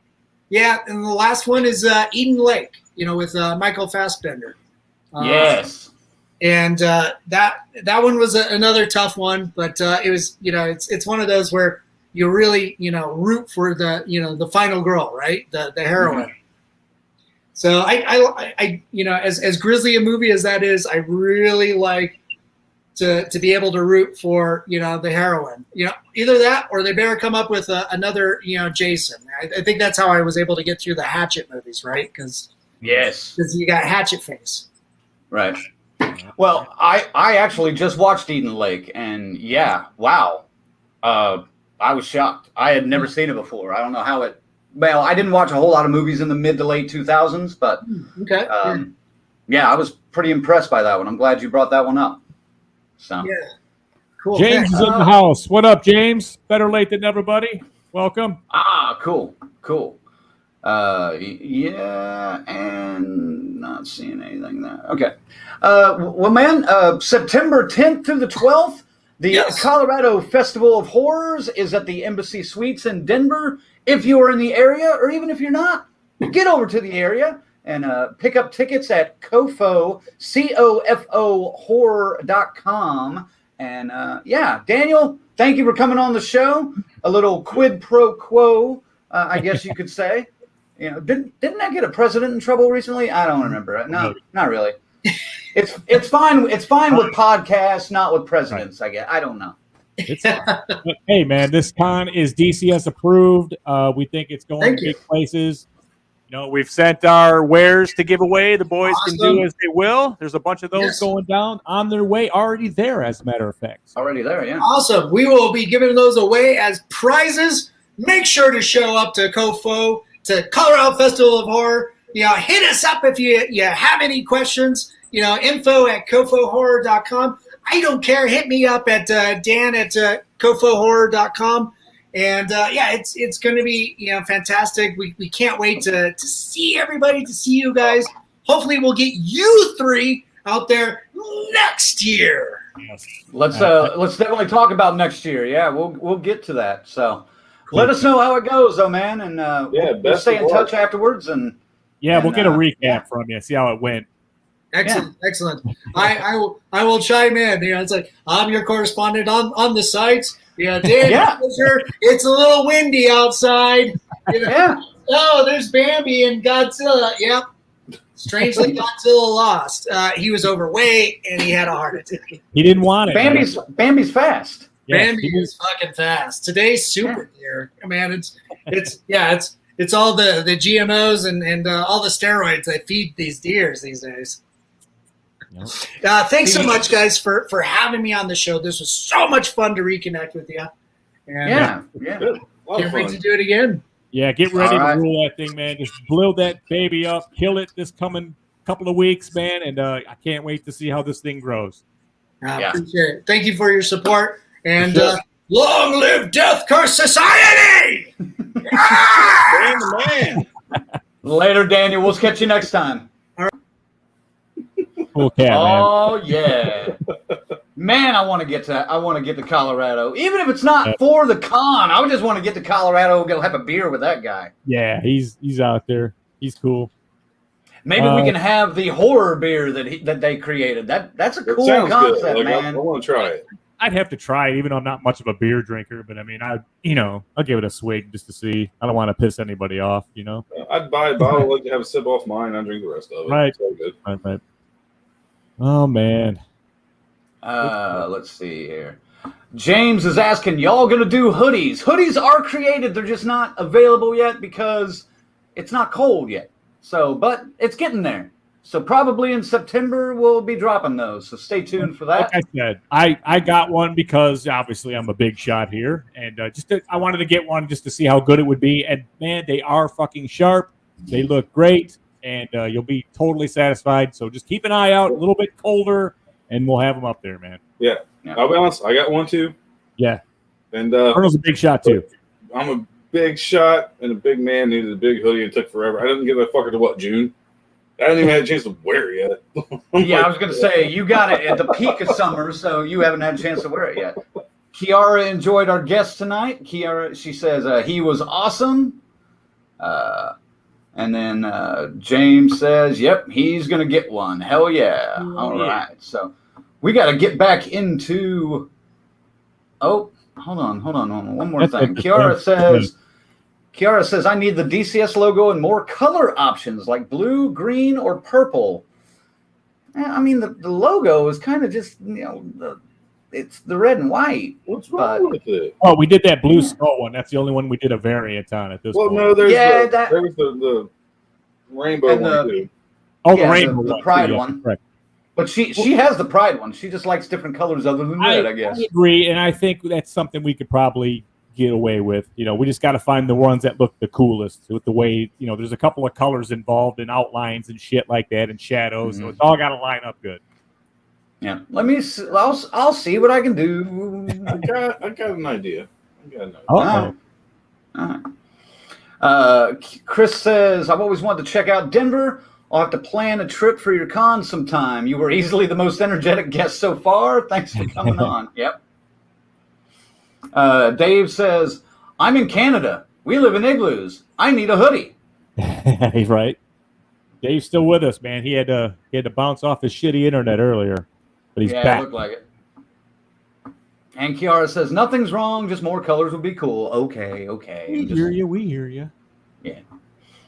All right, let's get to who's next on the list. Me. Damn it.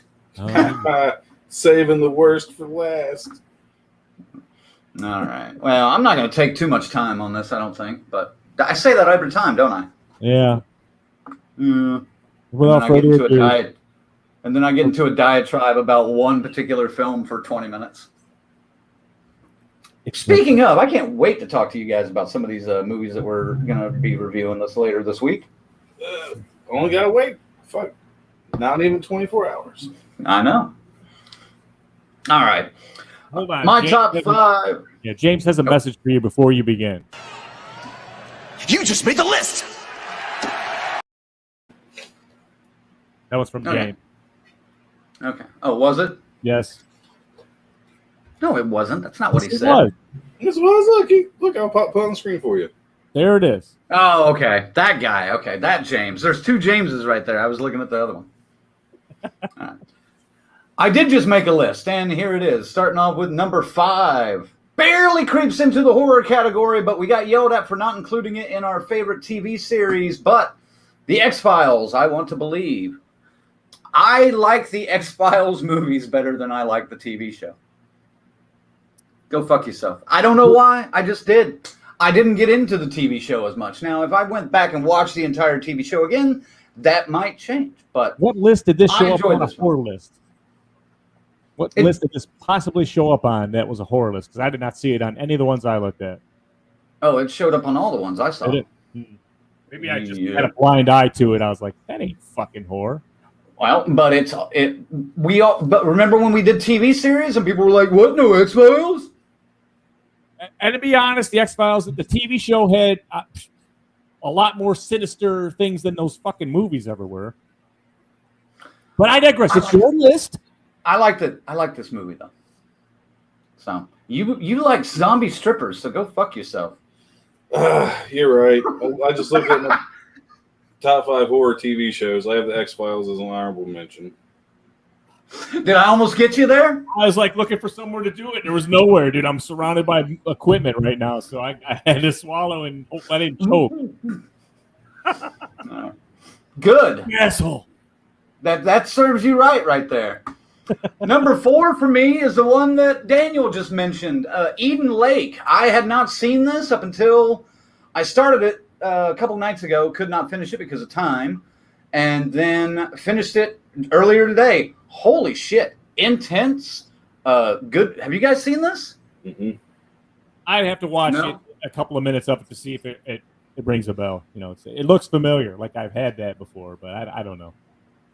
Kind of an intense setup. Good villains, even though they are kind of teens. You know, they're just a rowdy bunch of bully teens. And it's, one of those that could actually happen. But not impressing the Colonel, I guess, at all. Not at all. Colonel says, Good Lord. That fucking movie. You kidding me? Zombie strippers. But no, I was impressed with this, and the ending is not what you would really expect. It's pretty clever the way they do it all up. And to keep with the lake tradition, going number 3, Lake Mungo. I think this was one that somebody on here, probably James, if I had to guess, may have recommended months ago. Because when I saw this on potential list, possibilities, I was like, I've heard of this before. Again, not what I was expecting. This is a mockumentary style film that's telling the story of a girl who drowned, and her story keeps coming back to haunt her, or haunt her family at least. And I was pretty impressed by it. Not a whole lot of scares to it. It's just kind of a creepy vibe all the way through. And I'm not really I don't like found footage films, but I like mockumentary style films. So there's a very fine line between the difference, but there is a difference. And those that understand, and those that don't, go fuck yourself. Number 2 for me, also one I just finished, And guys, if you haven't seen this, I fucking highly recommend it just for the fucking gore alone. Splinter. Yes? Have you seen this? Yes. You have? And you didn't like it? It's not that I didn't like it. I just, I as I do, I put movies on my list for, reasons to my own. All right. It's good. I mean, now, yeah, it's fun. It's a fun ride. You know what I mean? I don't know. There's something that can't quite put your finger on that makes me not ever go to it again. Okay. Well, maybe I'll explain what that thing is here in a minute because I really dug this. It again, simple, small cast, mostly 3 or 4 people. The entire movie, one setting. They're basically pretty much stuck in a gas station, being hunted by this creature that, if it splinters out, kind of like it does in the poster, and if you get it in your skin, then it will start infecting your bloodline and start taking over your limbs. And it had some original sequences to it, and like I said, the gore alone was impressive. I was shocked about it. And then as I was watching, I happened to notice a little newspaper stand that clearly said the Oklahoma Gazette. And yeah, of course, it's filmed in Oklahoma and set in Oklahoma.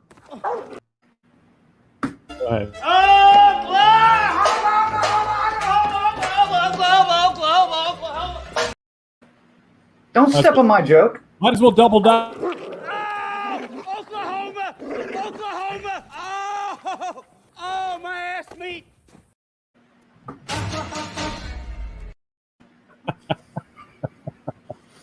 But no, I mean, is that maybe the reason why you didn't like it, because it was filmed in Oklahoma or shot? I don't have any problem with Oklahoma per se, or why it was filmed there. I don't know. I'll give Splinter another chance, and I'll get back to it. Maybe it won't.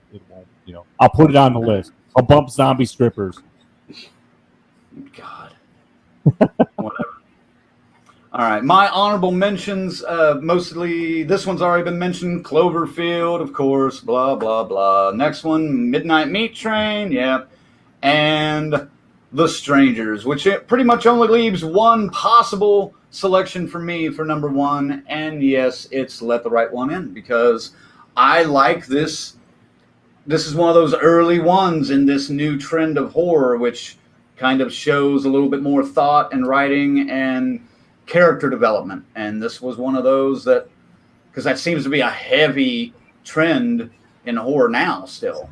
And this is one of the early ones of that. So there's my top 5 and then some. So yay! Woo! Yeah. Good list, Frank. Good list. Frank. Oh, I can't find the applause. Oh, there it is. There it is.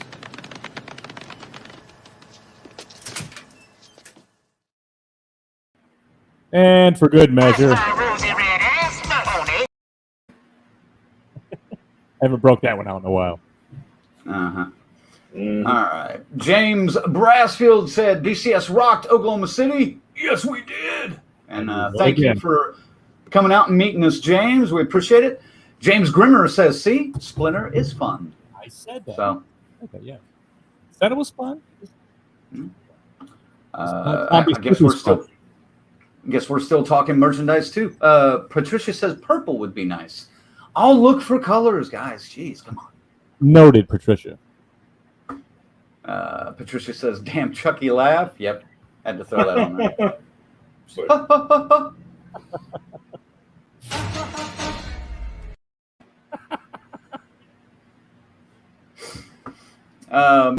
Lydia here says, S. Michael, I loved Pontypool. It was innovative and well done, especially for 2008.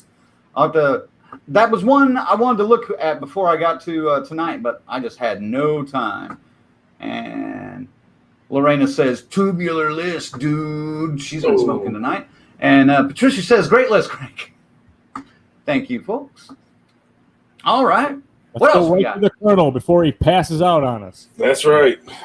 Dude, I'm telling you, this fucking heat is just drained me today. So And it's going to drain me tomorrow because we're not getting lower than 90 degrees with a heat index of fucking like 98 at all this week. So I'm so looking I'm forward going to be like this whole week. 600-degree oven come Wednesday. It'll be fucking hilarious.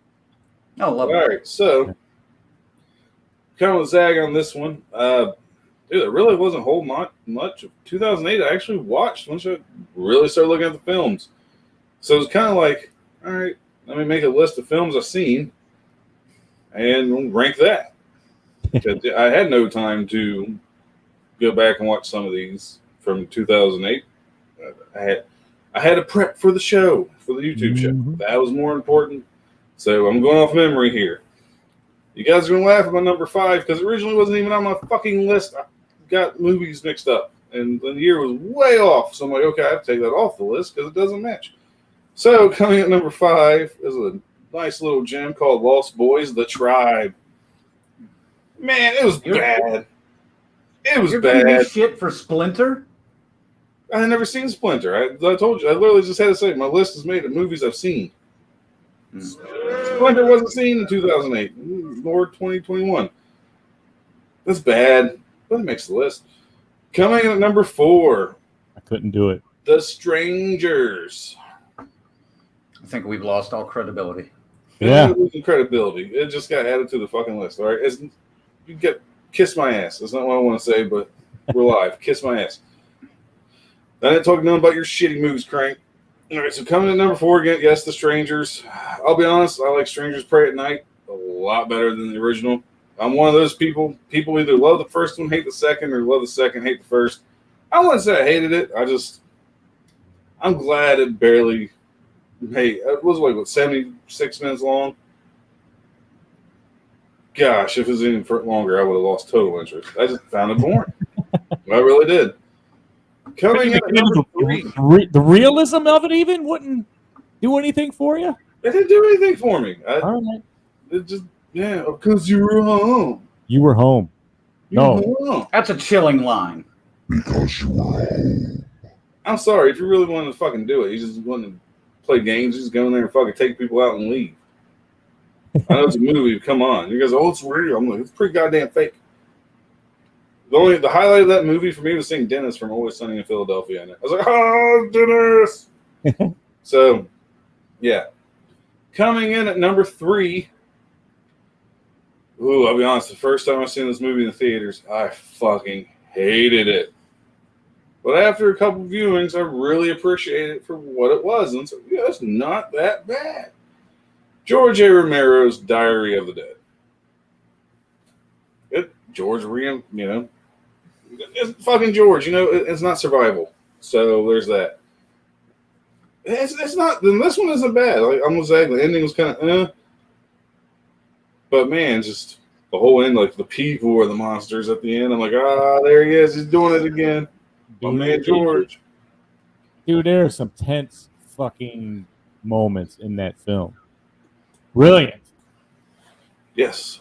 It was just still more. Every time I watch it, it's just I notice more and more CGI in it. I'm like, fuck. I get it's cheaper, but man, I expect more of George. But I gotta admit, I really did dig be a fucking Amish guy, man. That's probably my favorite scene in the whole fucking movie. The dude was the shit. Speaking of the shit, this movie's pretty good too. Coming in at number 2, Let the Right One In. This is a damn good vampire movie, folks. Great story. Like, this movie is fucking phenomenal. Honestly, it should be number 1 on my list. I'll be completely fucking honest. But in 2008, it was not. Taste change over the years, but in 2008, it was number 2. So let's get to my honorable mentions before I get to my number 1. This movie's fucking terrible. But in a good way. What? Thanks killing. Yes. Thanks killing. It's fucking terrible. It is. Most of these movies fucking are.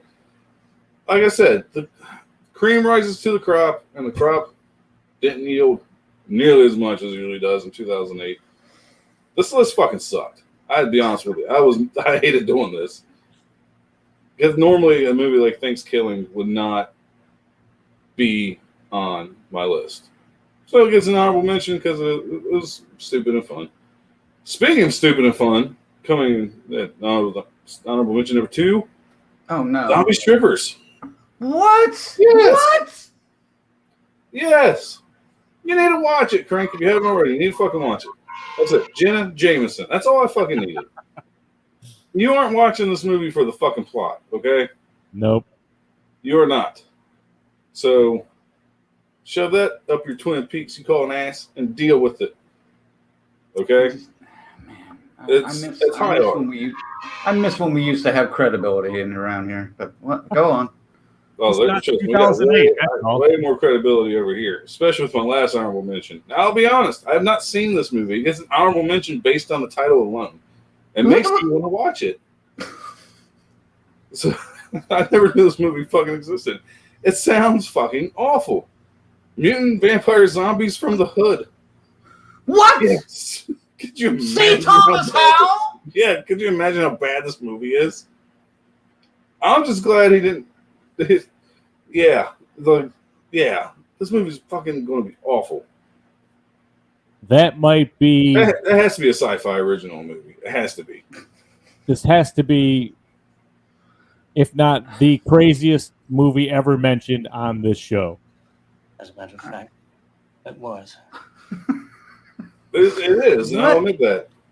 What the hell? Dude, the title makes me want to fucking watch it. I never knew this movie existed. Look at the tagline for it. I think the tagline says it's the end of the world, yo. Fucking perfect. I mean, are you fucking kidding me?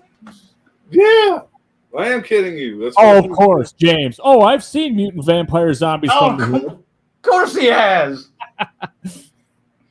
Wow. Okay, we're talking way too much about this movie that none of us have ever fucking seen. James saw it. Tagline in the... James, how was it? Is it worth seeing? Is it James, worth is it worth seeing before I give my number one? Is it an honorable mention or what? Or is it as bad as I think it is? All right, well. All right, he got the 10-second rule. I'm moving on. We'll wait for his answer. Coming in at number 1, 2008, this movie was fucking awesome. Again, I need to watch it again because I don't think I've seen it since 2008. The Midnight Meat Train. It's fucking brutal, man. Bradley, it's just fucking brutal. Bradley Cooper did a pretty good job in it. Oh, there goes a fucking train. Perfect time. How good? What else is there that hasn't been said about it? Just fucking brutal, man. I fucking loved it. Who else? That's Vinnie Jones, right, in that one? I think so. Yeah. He's good, too, man. Total credibility. Wow.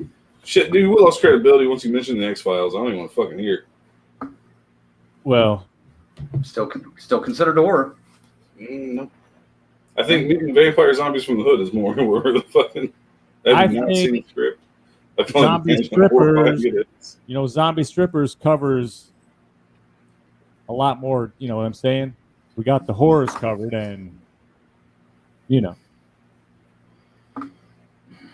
crickets, nothing. Nothing.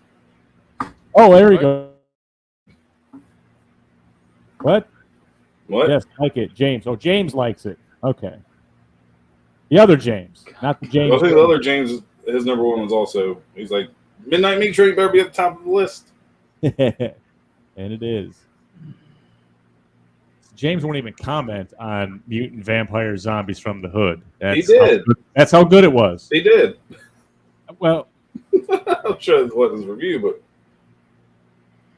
but wow. All right. So, all right. Different list from all of us. This shit sucked. Yeah, different list from all of us on that one. So, wow. 2008, man. There you have it. Are we even still on the air still? Fuck yeah, we are, aren't we? Some reason 10 people sticking around here, so 11. No, we're up to 11 because I mentioned Mutant Vampire Zombies from the Hood. Someone said, "Oh shit, yo, I got to tune in." The end of the world, yo. Yeah. C. Thomas Howell's co-star was like, "Did I get a Google alert?" He did. It's only been 12 years since I've gotten one. Today you get your due. Wow. All right. You guys. Anything else we need to? No, I'll do it. Anything else? Where is it? I'll do it for myself. Fuck you guys.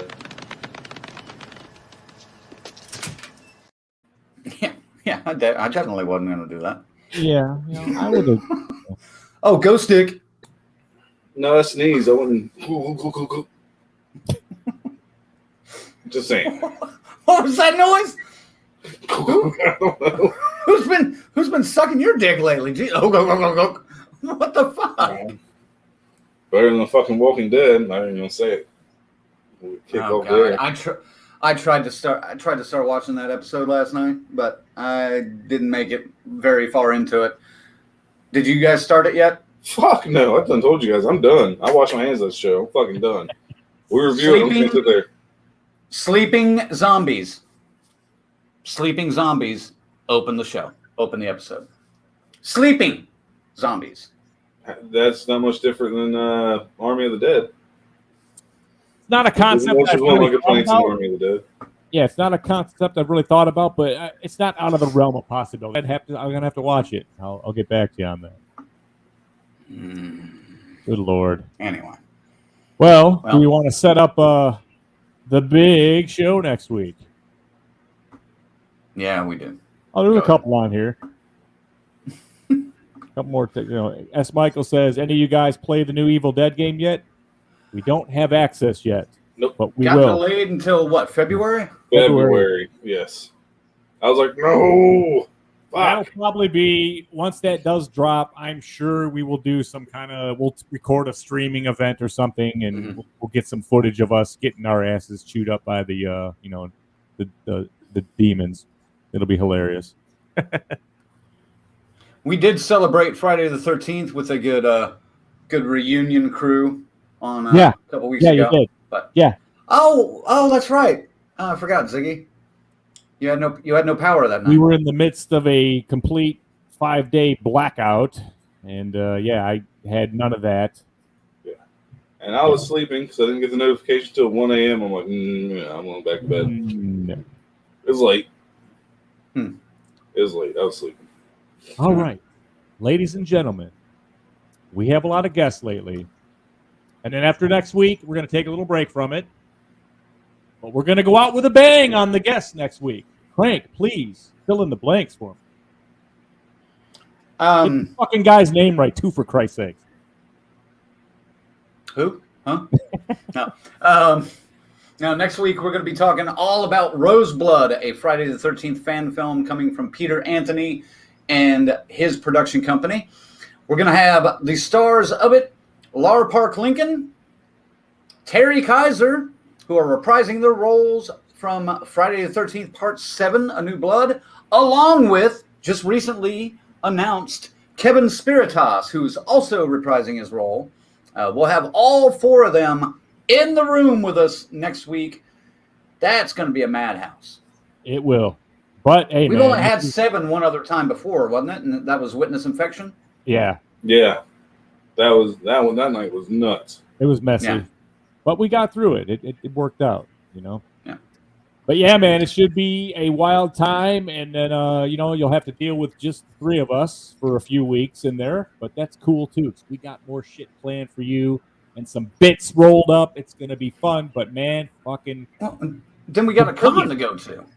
We got another con to go to. It's coming up in like 3 weeks. Yeah. Less than 3 weeks. Yeah. I'm just saying I had to go and take care of the fucking. I said as soon as they made it to where it was going to be an inconvenience of my everyday living, it was going to stand in the way, that I would go ahead. At that point, it's become less of a pain in the ass to get the fucking COVID shot than it is to go and deal with the regular public. So I have been microchipped, or whatever the fuck you want to say. I'm fine. It's Welcome to the club, buddy. I'm in, baby. Yeah, I'll give myself one. Whatever, man. It's good. Maybe that's why your internet's better this time around. You're on the 5G now. It's all been radiating, there's like a black van pulled up outside. I don't know what's going on, man. Ooh, be careful. Yeah. Like I said, like I told you earlier, false advertising. No candy? No candy. Like I said, they promised me fucking grape Kool-Aid and cookies. I get in there, it's cherry flavor 8 and graham crackers. I was like, what the fuck is this shit? And I just fucking rolled out, man. I was like, nope. He's got like a brown trench coat and a handlebar mustache. I don't know what the fuck his deal was, but I was pissed. Okay. Flavor 8, for real, dude. You can't spare an extra 20 cents. Fuck you. you know, you have James right there. Fuck no, they're gonna track you.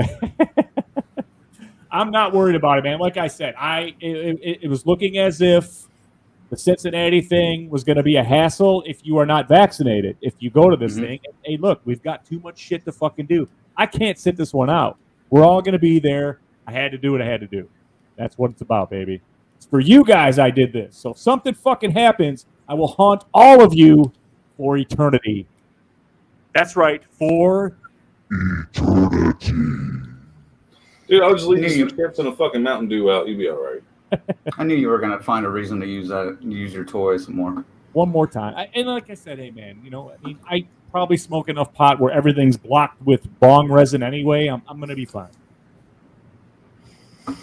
Another special thanks to our final girls and guys, Corey, Chris, Lorena, Christy, Luke, and Tyrone, our crazy Ralphs, Angelo and Peter, and our camp counselors, S. Michael, Kiara, and Dave. Thank you guys so much. You know we appreciate it, and we hope, you know, you're getting your money's worth. I don't know. I hope you are anyway. So, Later, Tommy. Colonel? Yep. Colonel, what else you got?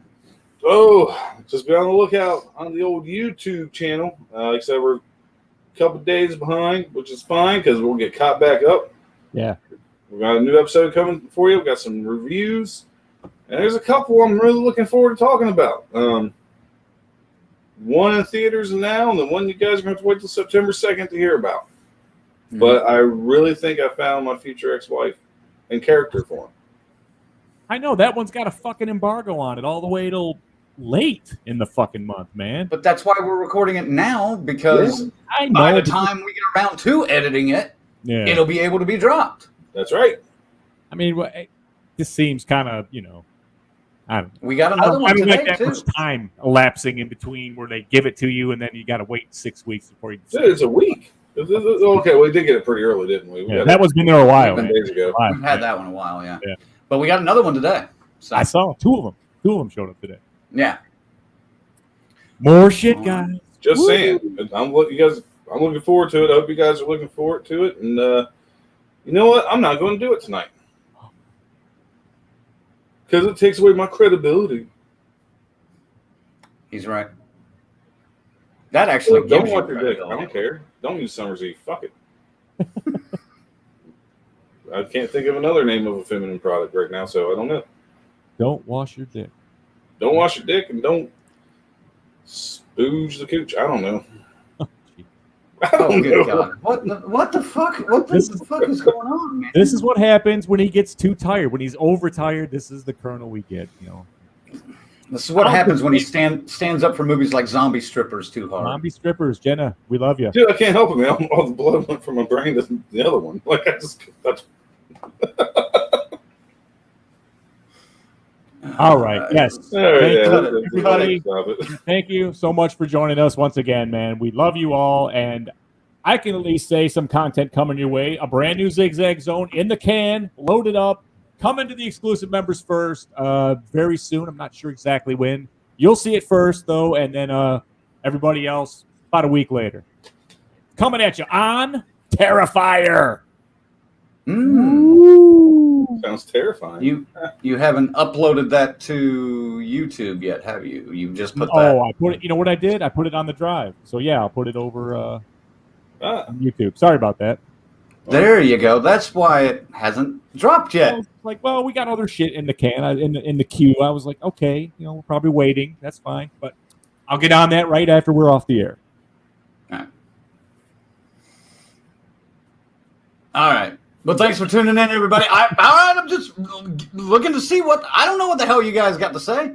Thank you guys for watching. Have a great night. Join us next week for the Roseblood discussion with Peter Anthony, Laura Park-Lincoln, Terry Kaiser, and Kevin Spiritas. It's going to be a blast. Stay tuned for more content coming from us on our YouTube channel. And get ready, Cincinnati, because the Death Curse Society is coming to Horror Hound Weekend here in just a few short weeks. Until next time, for the Zigzag, for the Colonel, this is Red Crank saying DCS out. Stay scared. We'll see you next week. I said, woo!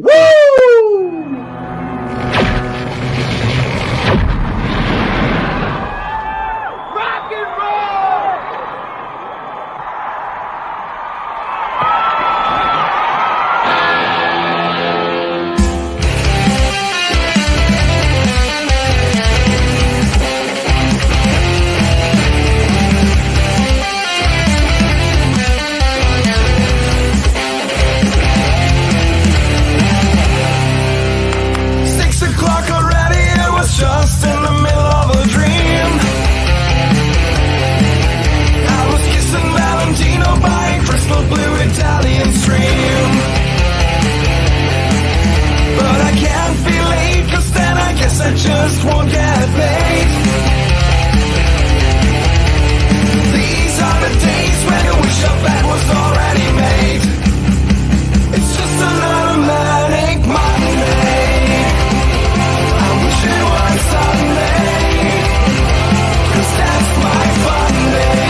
again. I dare you. I double dare you, motherfucker. Say one more goddamn time.